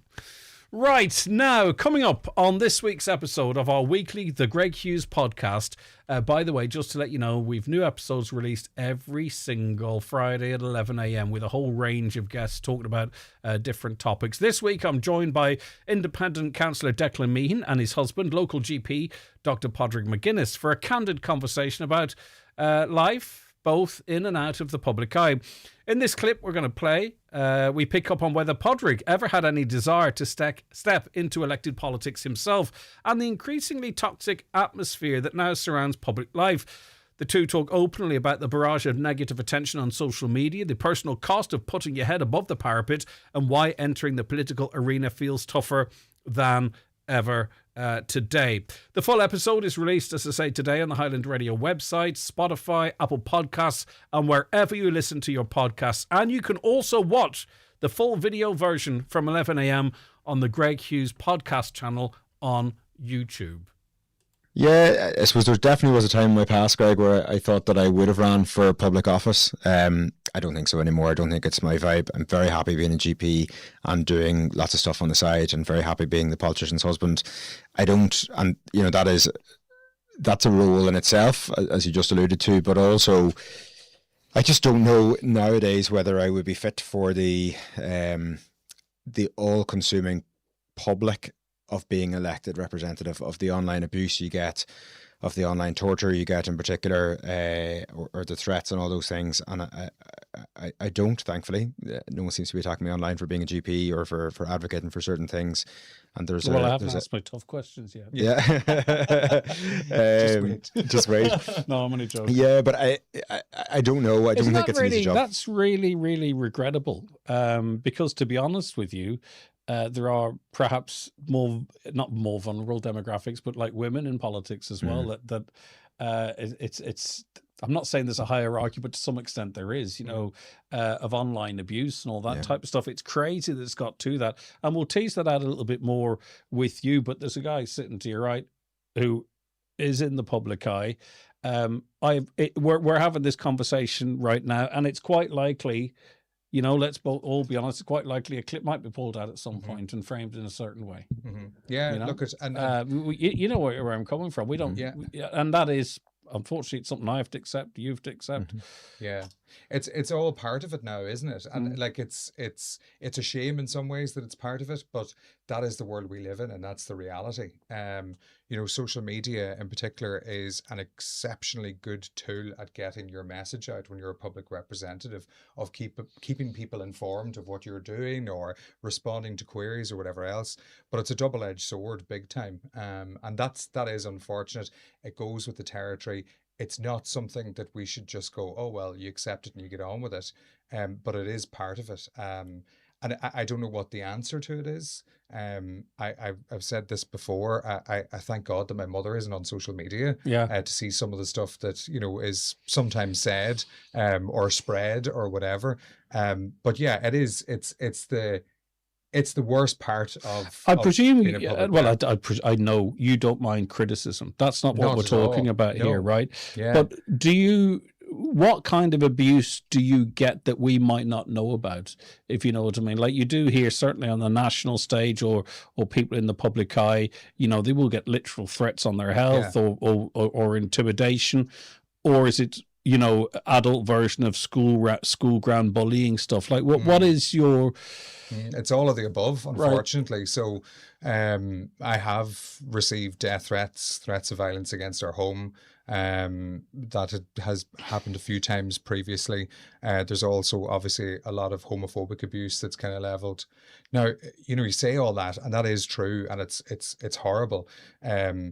When you're the public representative, and I can only speak for myself in this regard, but you can kind of not necessarily brush it off, but you can take it on the chin and go, that's grand. Mm-hmm.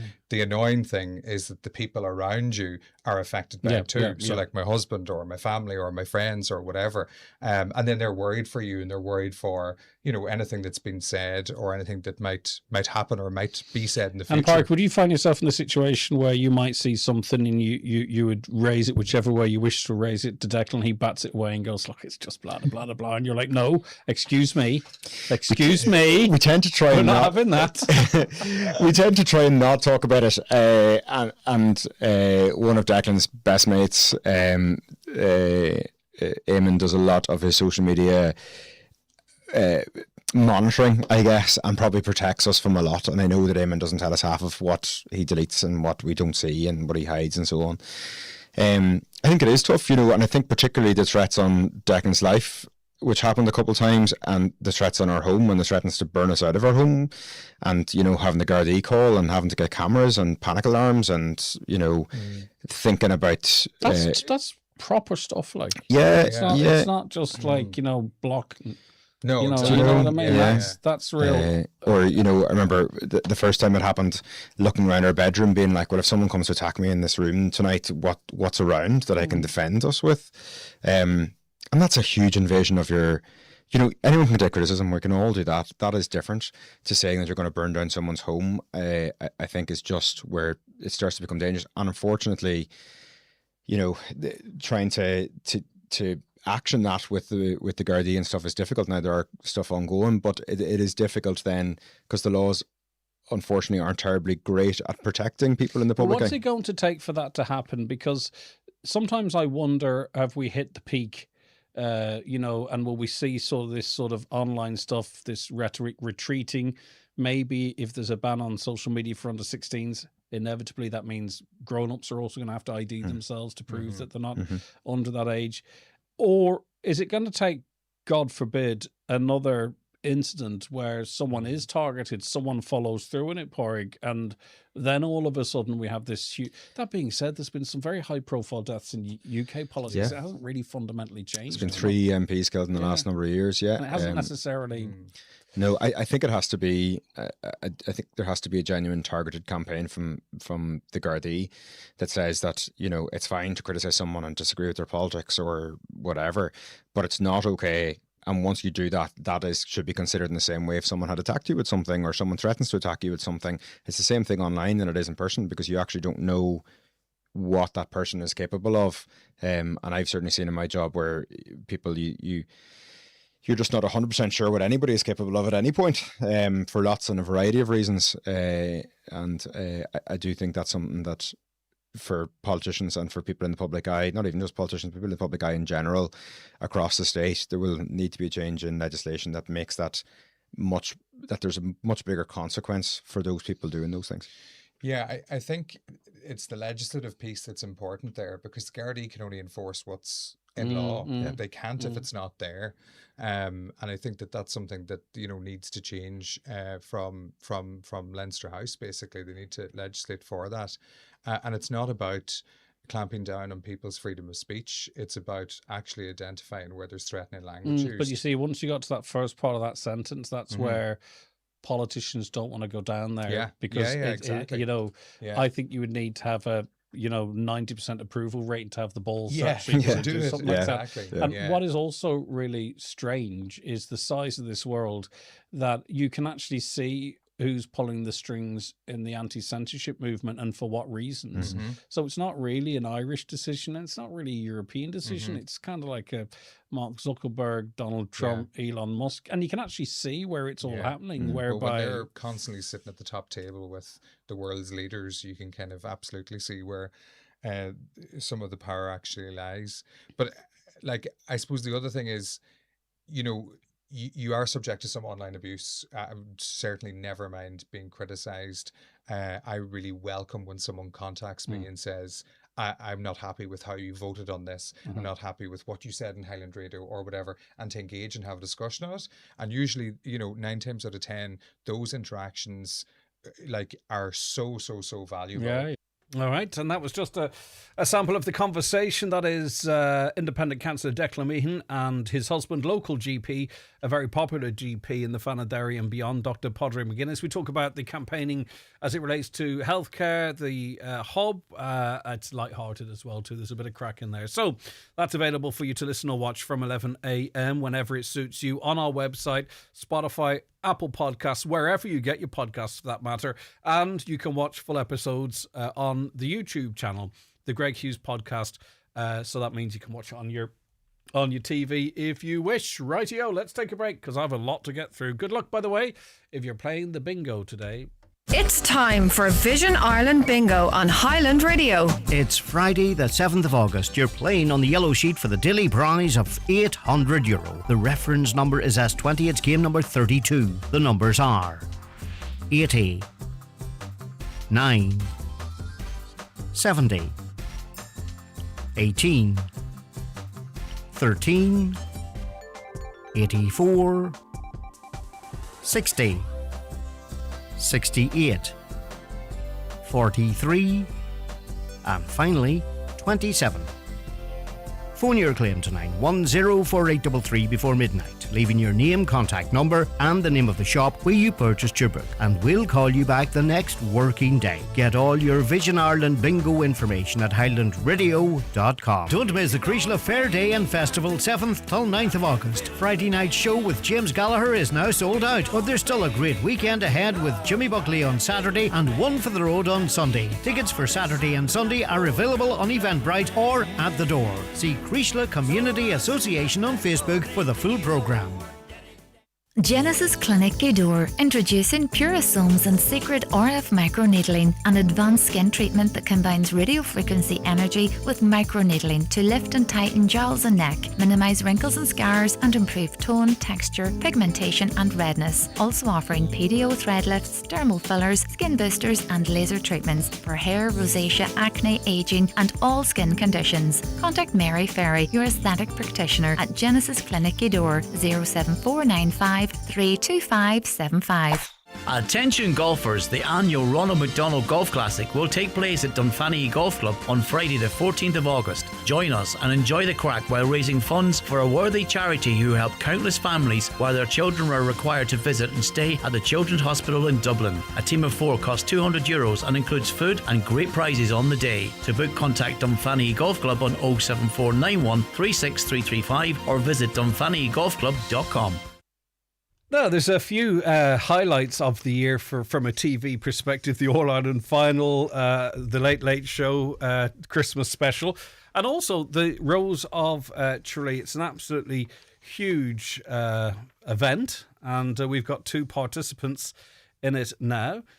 So I'll just let you know that the Rose of Tralee, of course, returns to beautiful County Kerry from next Friday, August 14th, runs to Tuesday the 18th. 32 roses taking part in the competition this year from across Ireland and as far away as America, Canada, New Zealand and the United Arab Emirates. And I believe there's actually a UAE Donegal connection there as well. Cara Hamilton is the Derry Rose. Good morning to you. Good morning. How are you? I am all good. How are you? I'm doing fantastic. And Emma Neelis is the Donegal Rose. Hi, Greg. How are you keeping? I'm good. Cara, how did this come to happen for you? Well, this all happened because of my auntie Anne-Marie had signed me up for the Derry Rose selection, kind of without my knowledge at first, and then eventually told me. And yeah, that was back in September, and then came around to April, and I had to do the selection night down at the Everglades Hotel. And for some reason, I ended up being selected as the Derry Rose for 2026. So sure it wasn't that much of an accident, right? It was very unexpected. That's it, right? So taking part is one thing, but getting the sash is another, isn't it? Yeah, it's a completely different thing. I was very nervous for the Derry night, and then I just didn't expect to be chosen at all. And then when I was chosen, it was just so overwhelming. You're getting photos with everybody, and everyone's coming up to you, and especially if you're not expecting it, it is very overwhelming. Now, you're busy between your education and sport as well. You're representing Na Piarsa Dura Trasna, and also to where are you at in your studies? Because the end game here is effectively the An Garda Síochána, isn't it? So. Yes, I just graduated there 2 weeks ago from Liverpool John Moores University in my degree of forensic psychology and criminal justice. So then hoping after the antics down in Tralee to join the guards then. Maybe move on to crime scene investigating. That's what I was going to ask. The detective route would be what I would like to do. Well, of course, obviously, having the education behind you, that puts you in great stead. Obviously, because you know it's happening, you got involved, but perhaps never knew it would get to this point, right? Yeah.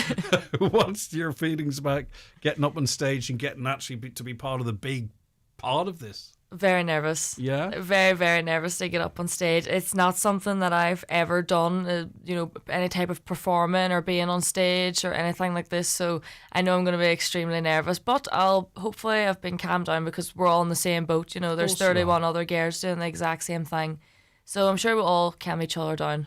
And I suppose it's like, and I would hate to have to try and do it, but well, you just be yourself, but also there is an amount of time in which you want to get yourself across in too, isn't there? Yeah. And maybe there's tropes you want to avoid or there's things you want to say. And like, it's not, it's a big deal. Yeah. Well, I'm not helping, am I? Well, you know what I mean. No, you're okay. But what I'm trying to say is I'm full of admiration. I couldn't do it. Emma, it's Neelis? Neelis, yeah, I was right the first time. 24-year-old teacher of history and English at Errigal College in Letterkenny. How did you, and you're representing Garton, sponsored by the Lagoon in Termon, how did you end up being part of this? Well, I was at training one day, and the 2014 Canada Rose, Catherine Robinson, she just came to her first training session, and after that she sent me the poster saying you should apply. Never thought anything of it. I was like, oh yeah, no bother. About a month went by and I never did anything about it. And then her and my sister kind of ganged up on me and made me apply. Never thinking that I was sitting here. It's sort of like dragged kicking and screaming into the competition. Yeah. But you're also incredibly busy, between volunteering, coaching, working in the community, and also your career as well. It seems to be always the busiest people that take something else on. Yeah, it's a busy time, but I was saying to Cara, I'm lucky in the sense that I'm off this summer. I work in Errigal College, so that was my first year newly qualified. So now I'm off. This is my first summer off since I was like 14. So I'm glad I'm off, but it's definitely been a busy summer. I would say so because under the way this is run now, and it's a huge achievement in and of itself. You're the Donegal Rose for 2 years. For 2 years. So now, you're in your first year. Yeah. And is that the same Yeah, for... same for me as well for 2 years. And both of you are going to be on the show as well, because I remember a couple of years back they changed it around. But it's a good system. But it talks to the popularity of the competition. What is it? Is it pure experience, Emma, that you're in this for, or what? To be honest, I'm just here for the crack. That's it. Just to be go a good time and to yeah. meet the rest of the girls. Do you know, you get to meet people from all around the world, like the UAE Rose, Enya. I met the She's New York from Donegal, Rose. is that right? Is Enya from Donegal? She's from Donegal, yeah. Roots, So okay. her mum is from Gweedore. Well, we'll claim Enya as well. Yeah, exactly. So it's getting to meet all these amazing women from all over the world, and we go on this big adventure together. It's really amazing. And have you hooked up yet? Yes, so I've been to a couple of selection nights, and you have as well. So Cara was at my selection night, and then we went to the Galway races there last week. There was 23 of us down there, so we got to meet a few of the international Icebreaker ones. kind of. Yeah, it was, meeting yeah. everybody and like getting like a It was taste of lovely. like what the tour in Tralee will be like. And not unlike the likes of the Mary from Dunlow and others at Cara, there's a camaraderie there, isn't there? I mean, you've got 31 people supporting you. It's not... Well, maybe it will be, but it's not. It's not. I'm keep wanting to use the bitchy word, but I'm not going to, right? Because I don't want to use that word. But it's not like that. There's a 'Cause camaraderie. We've already won. Do you know what I mean? Like, well, in my eyes, I've already won. I didn't expect it to be the Dairy Rose whatsoever. So we get to meet girls from all over the world, and then get to go travel around Ireland for free. So, like, to me, that's kind of the one. Do you know what I mean? Coming at you there, That's it all done. I know. Like, when would I get to go down to Kerry? It's so far from us as well. Like, when are we ever going to get to go down there again? So, you know, Not that's to experience it like just that. just enjoy it, isn't it? Yeah, so that's what I'm looking forward to.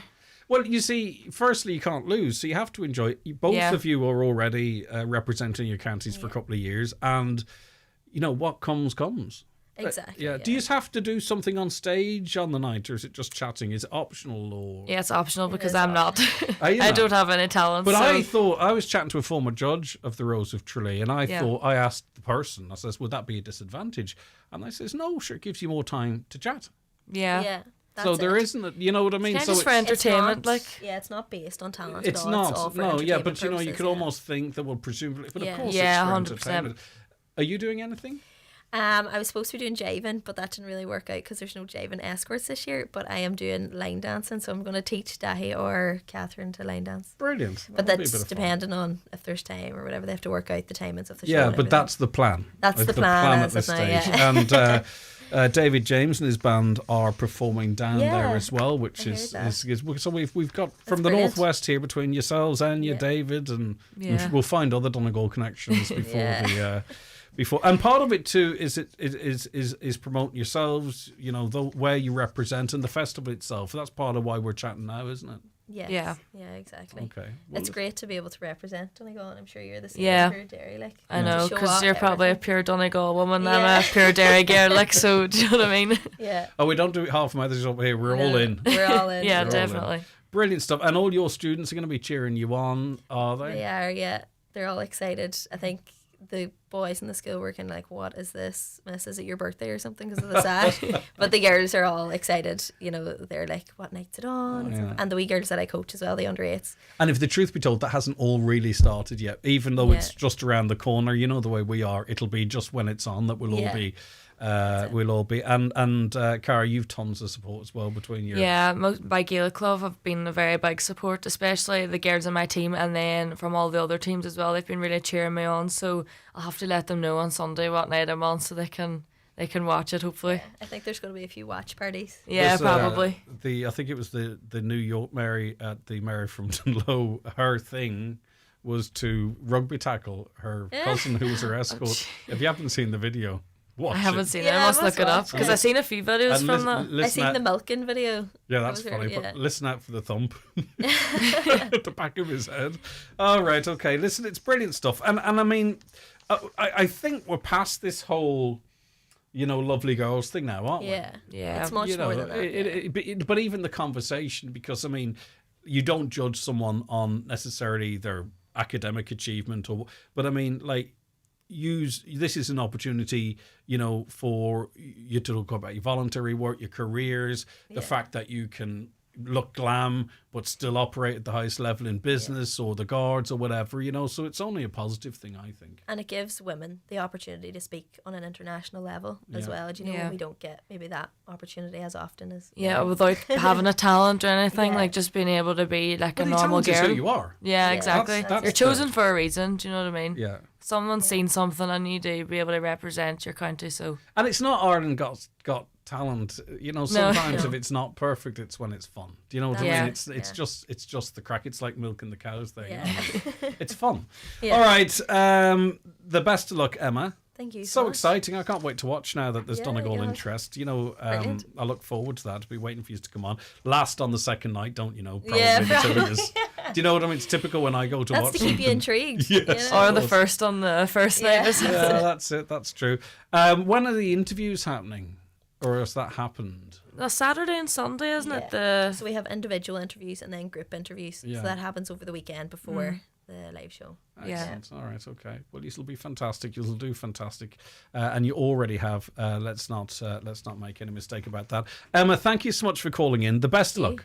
Thanks a million. And Emma Nealis, the 2026 Donegal Rose for 2 years, as is Cara Hamilton, the Derry Rose. The best of luck to the both of you. Thank you very much, Greg. All right, we'll be back with more after the break.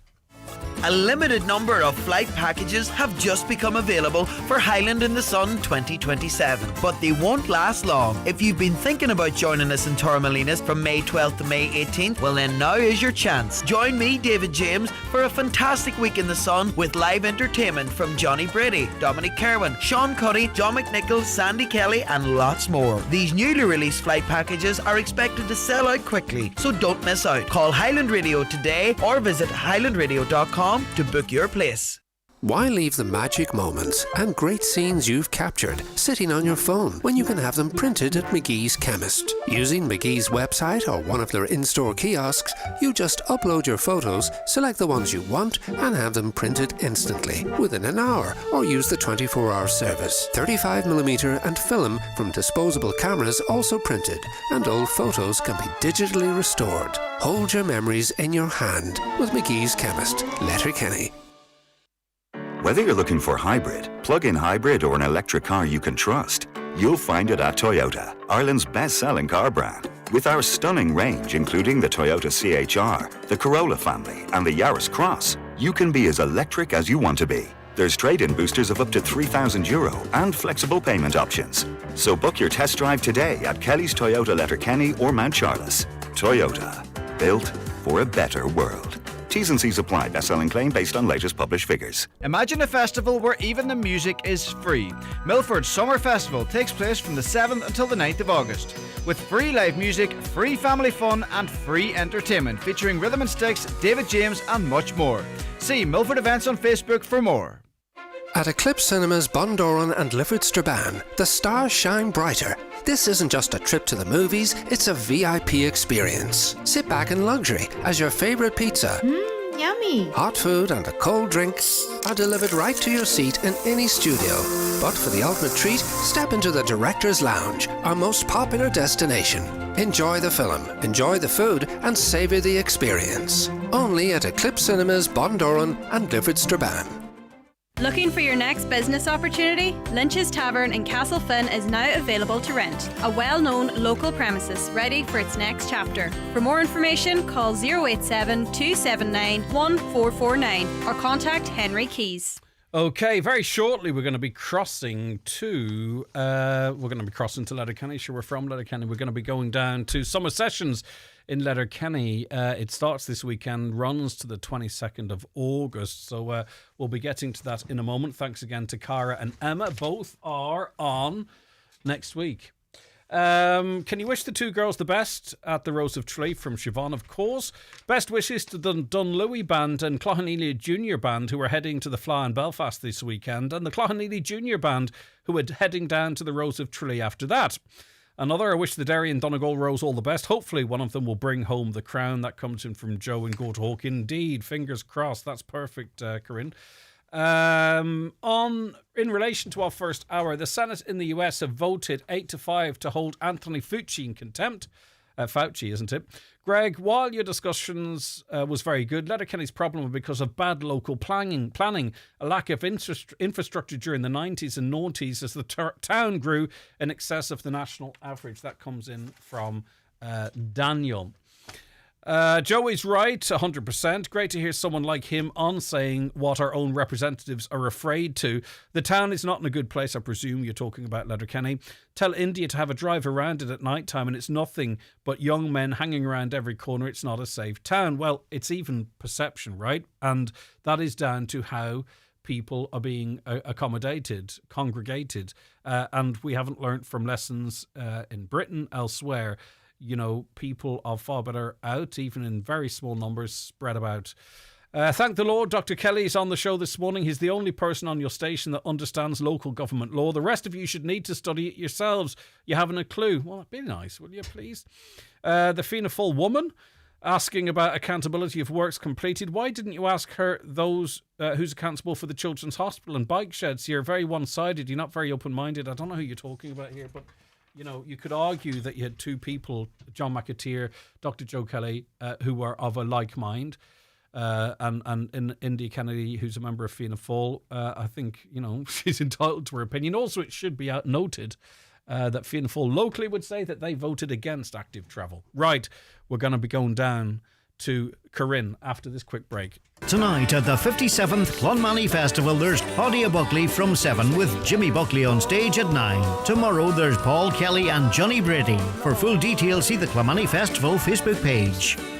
Carbon tax could double fertiliser prices. From more in your Irish Farmers Journal, here's our editor, Adam Woods. We reveal the impact that the EU's carbon tax could have on Irish farmers. Blow to calf exports, over 2,000 cattle and sheep seized by the department. Everything you need to know about Tullamore Show in our 14-page special. Plus, don't miss your chance to win an Opel Grandland SUV worth €44,000. Get the Irish Farmers Journal today, in stores or subscribe online. You cannot afford to miss it.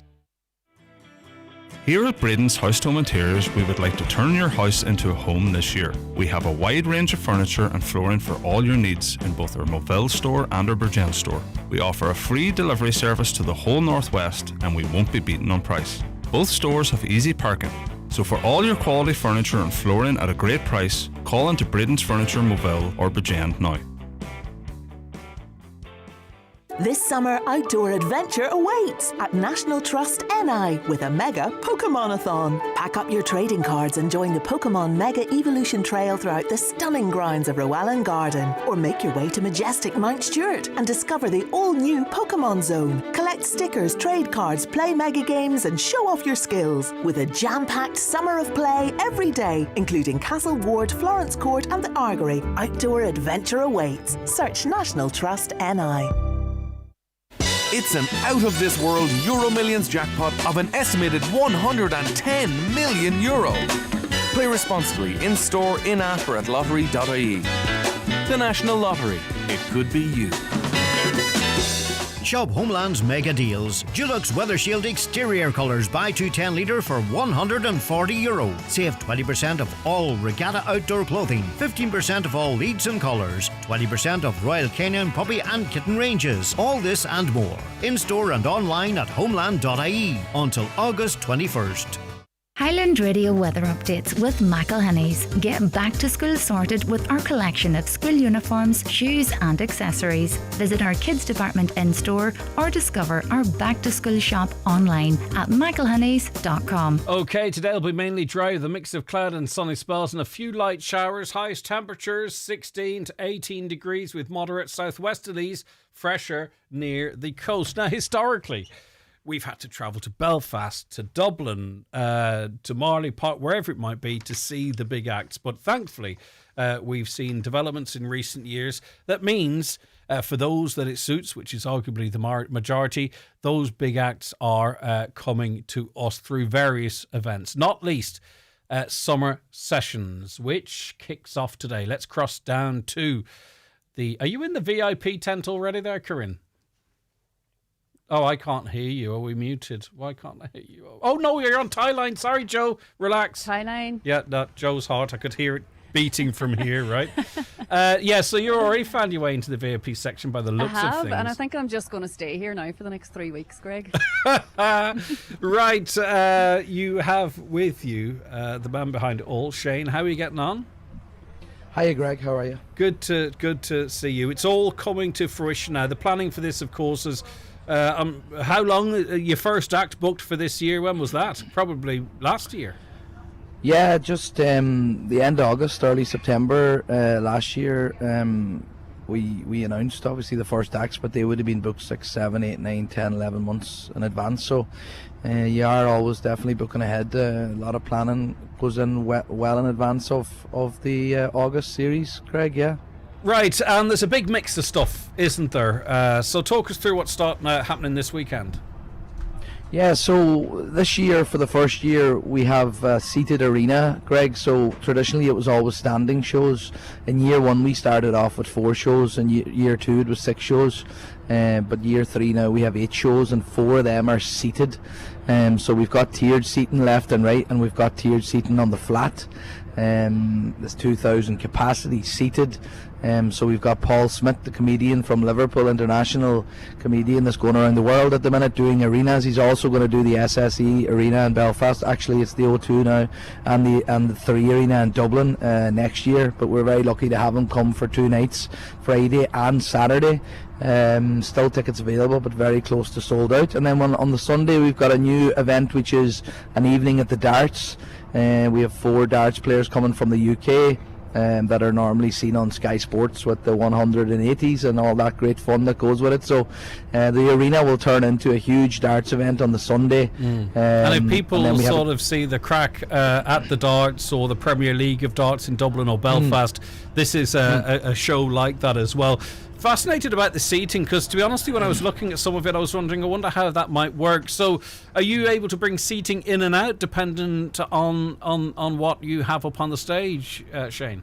So the team have been working very hard this last 2 weeks, Greg, to build a site, and part of that is the seating plan. This year, for the first year, we've also put down flooring, which is a huge investment for the festival, and for the seating it's required to ensure for health and safety and for comfort on the seats.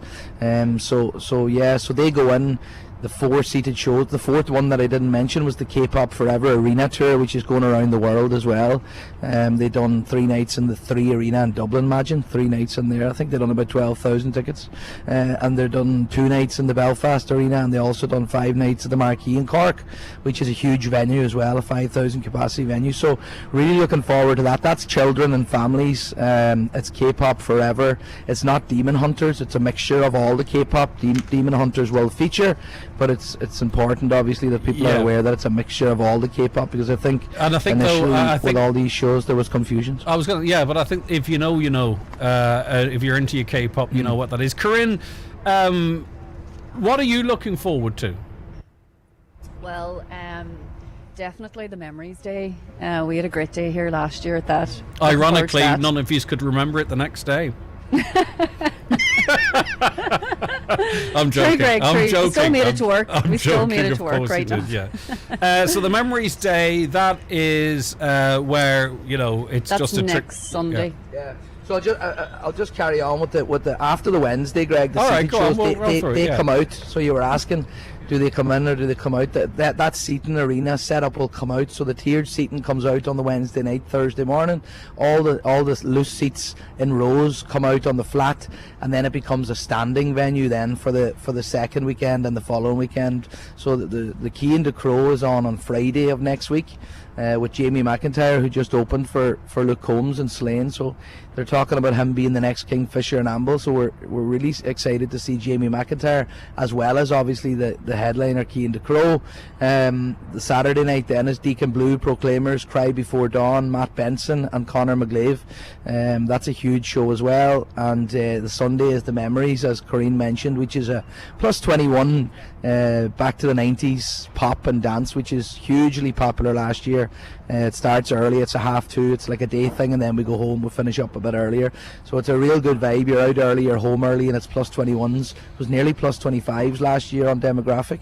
And then the following weekend, then UB40, featuring the main man, the original singer, Ali Campbell. And that's with special critical. guests. Yeah, that's critical, isn't it? Because, you know, sometimes UB40 have toured without Ali, and that's fine, and they put on a fantastic show, and they're entitled to do that. But to have himself up there is just, it's, you don't get that very often. So if you were a fan of UB40, you're getting the proper full experience of UB40. Yeah, and it's the first time him being in the Northwest. He might have been here in the 70s at the very start, or the early 80s, but he hasn't played the Northwest with UB40 since then. So huge demand on them tickets, Greg, and I can't wait to hear in the massive arena, the Red Wine and the Kingston Town and all them massive hits that they have. So that's Saturday the 22nd of August, and obviously you can get all the tickets for the shows on the summer-sessions.ie on the website. Yeah, and I suppose, you know, there have been fantastic acts last year. Picture this, previous years, you could just, so in other words, in terms of the acts, you know, people know what to expect. So really it's the experience where you start investing and changing things up, and you've referenced that. I think the seating, particularly for some of those events, fantastic. Though there's great stage views, actually I can attest to that from wherever you are, even without the seating. But for the darts and for the comedy, you want a sort of that amphitheatre effect. Another VIP bar, more food. So the focus this year has been, of course, on ranking up the talent, but also that experience of coming in, you're getting that full big festival feel. Yeah, absolutely, and it's obviously for us it's a huge investment for the festival, where we were last year in terms of site setup. It takes over 2 weeks to do, but this year, as you mentioned, we've invested even more to give a better experience than what was. I'm not sure if we can do that based on the feedback we thankfully got last year, but we really want to make it even better and better. So as you say, we've got the flooring in, we've got the seating in, that comes out. We've also got a bigger stage and a bigger production. We've also added a left screen and a right screen, which is massive for the atmosphere and for seeing up close shots with the cameramen, which is a new feature as well this year. And obviously we've added a VIP bar because of the demand, so we now have 2 VIP bars, and there's other bars dotted around the site. There's more food vendors. So I suppose the good thing for the visitor or the visitor coming to the county, or the attendee coming to the festival, is they're going to get an even better experience. For us it's a bigger investment, but we feel it's worthy of giving the best experience they can, because we really, for Letterkenny and Donegal and the Northwest, we really want to grow this as much as we can, and you know, bring the 30 and 40,000 to Donegal, not just Letterkenny, because they're staying all over the county, looking at the correspondence that's coming in, and the ticket buyers, and where they're travelling from the UK, all over Ireland, some coming from all over Europe. There's 3 or 4 countries dotted in the ticket buyers, so really exciting to see that. And for Letterkenny and Donegal, it's really important, because you know the hassle and the difficulty festivals are having, so we're delighted to be thriving.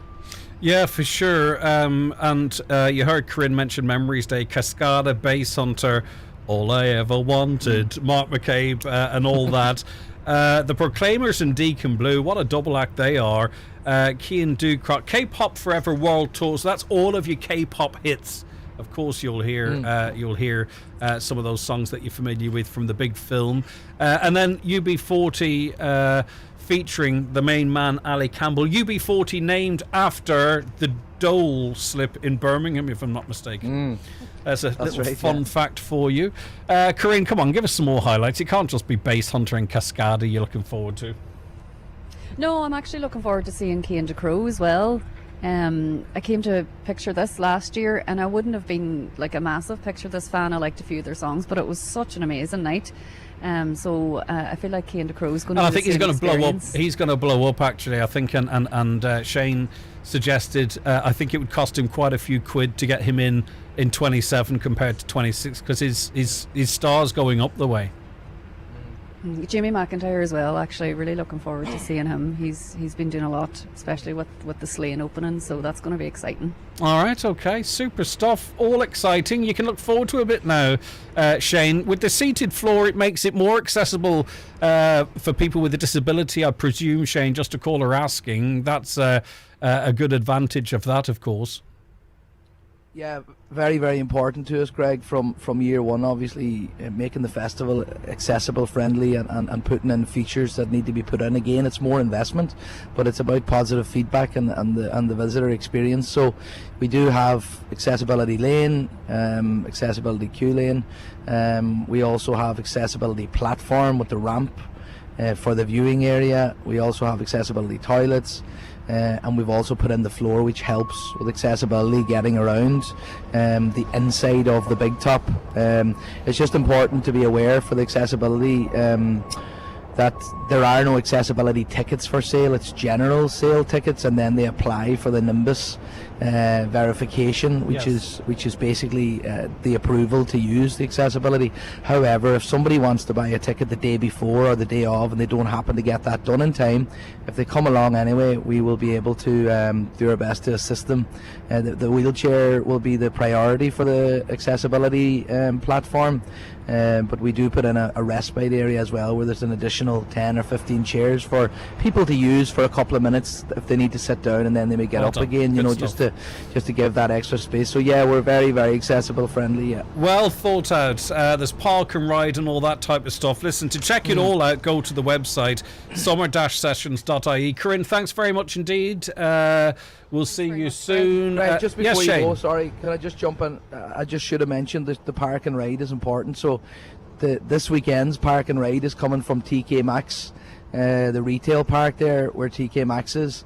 That'll be this weekend, and then next weekend we'll have the park and ride from TK Maxx, the McGettigan coaches at the Dry Arch Business Park, and the Mountain Top up at the business park at the Mountain Top as well, just to make users or ticket holders aware that they park there, they get the shuttle bus down, and then they get the shuttle bus back to their car, because it's been working really well this last 3 years, and it's important with the local residents that we keep traffic away. Well, I'm going to do the Garda job keep here. The flow of traffic. So I know the Guards will announce that they are taking a zero tolerance approach to parking around that. And why would you need to when you've got such park and ride facilities? Both of you, thank you very much indeed. Okay, that is Shane Barr and also Corinne Temple. Get your tickets now. You can go to summer-sessions.ie. Have a fantastic weekend, everyone. That's where we have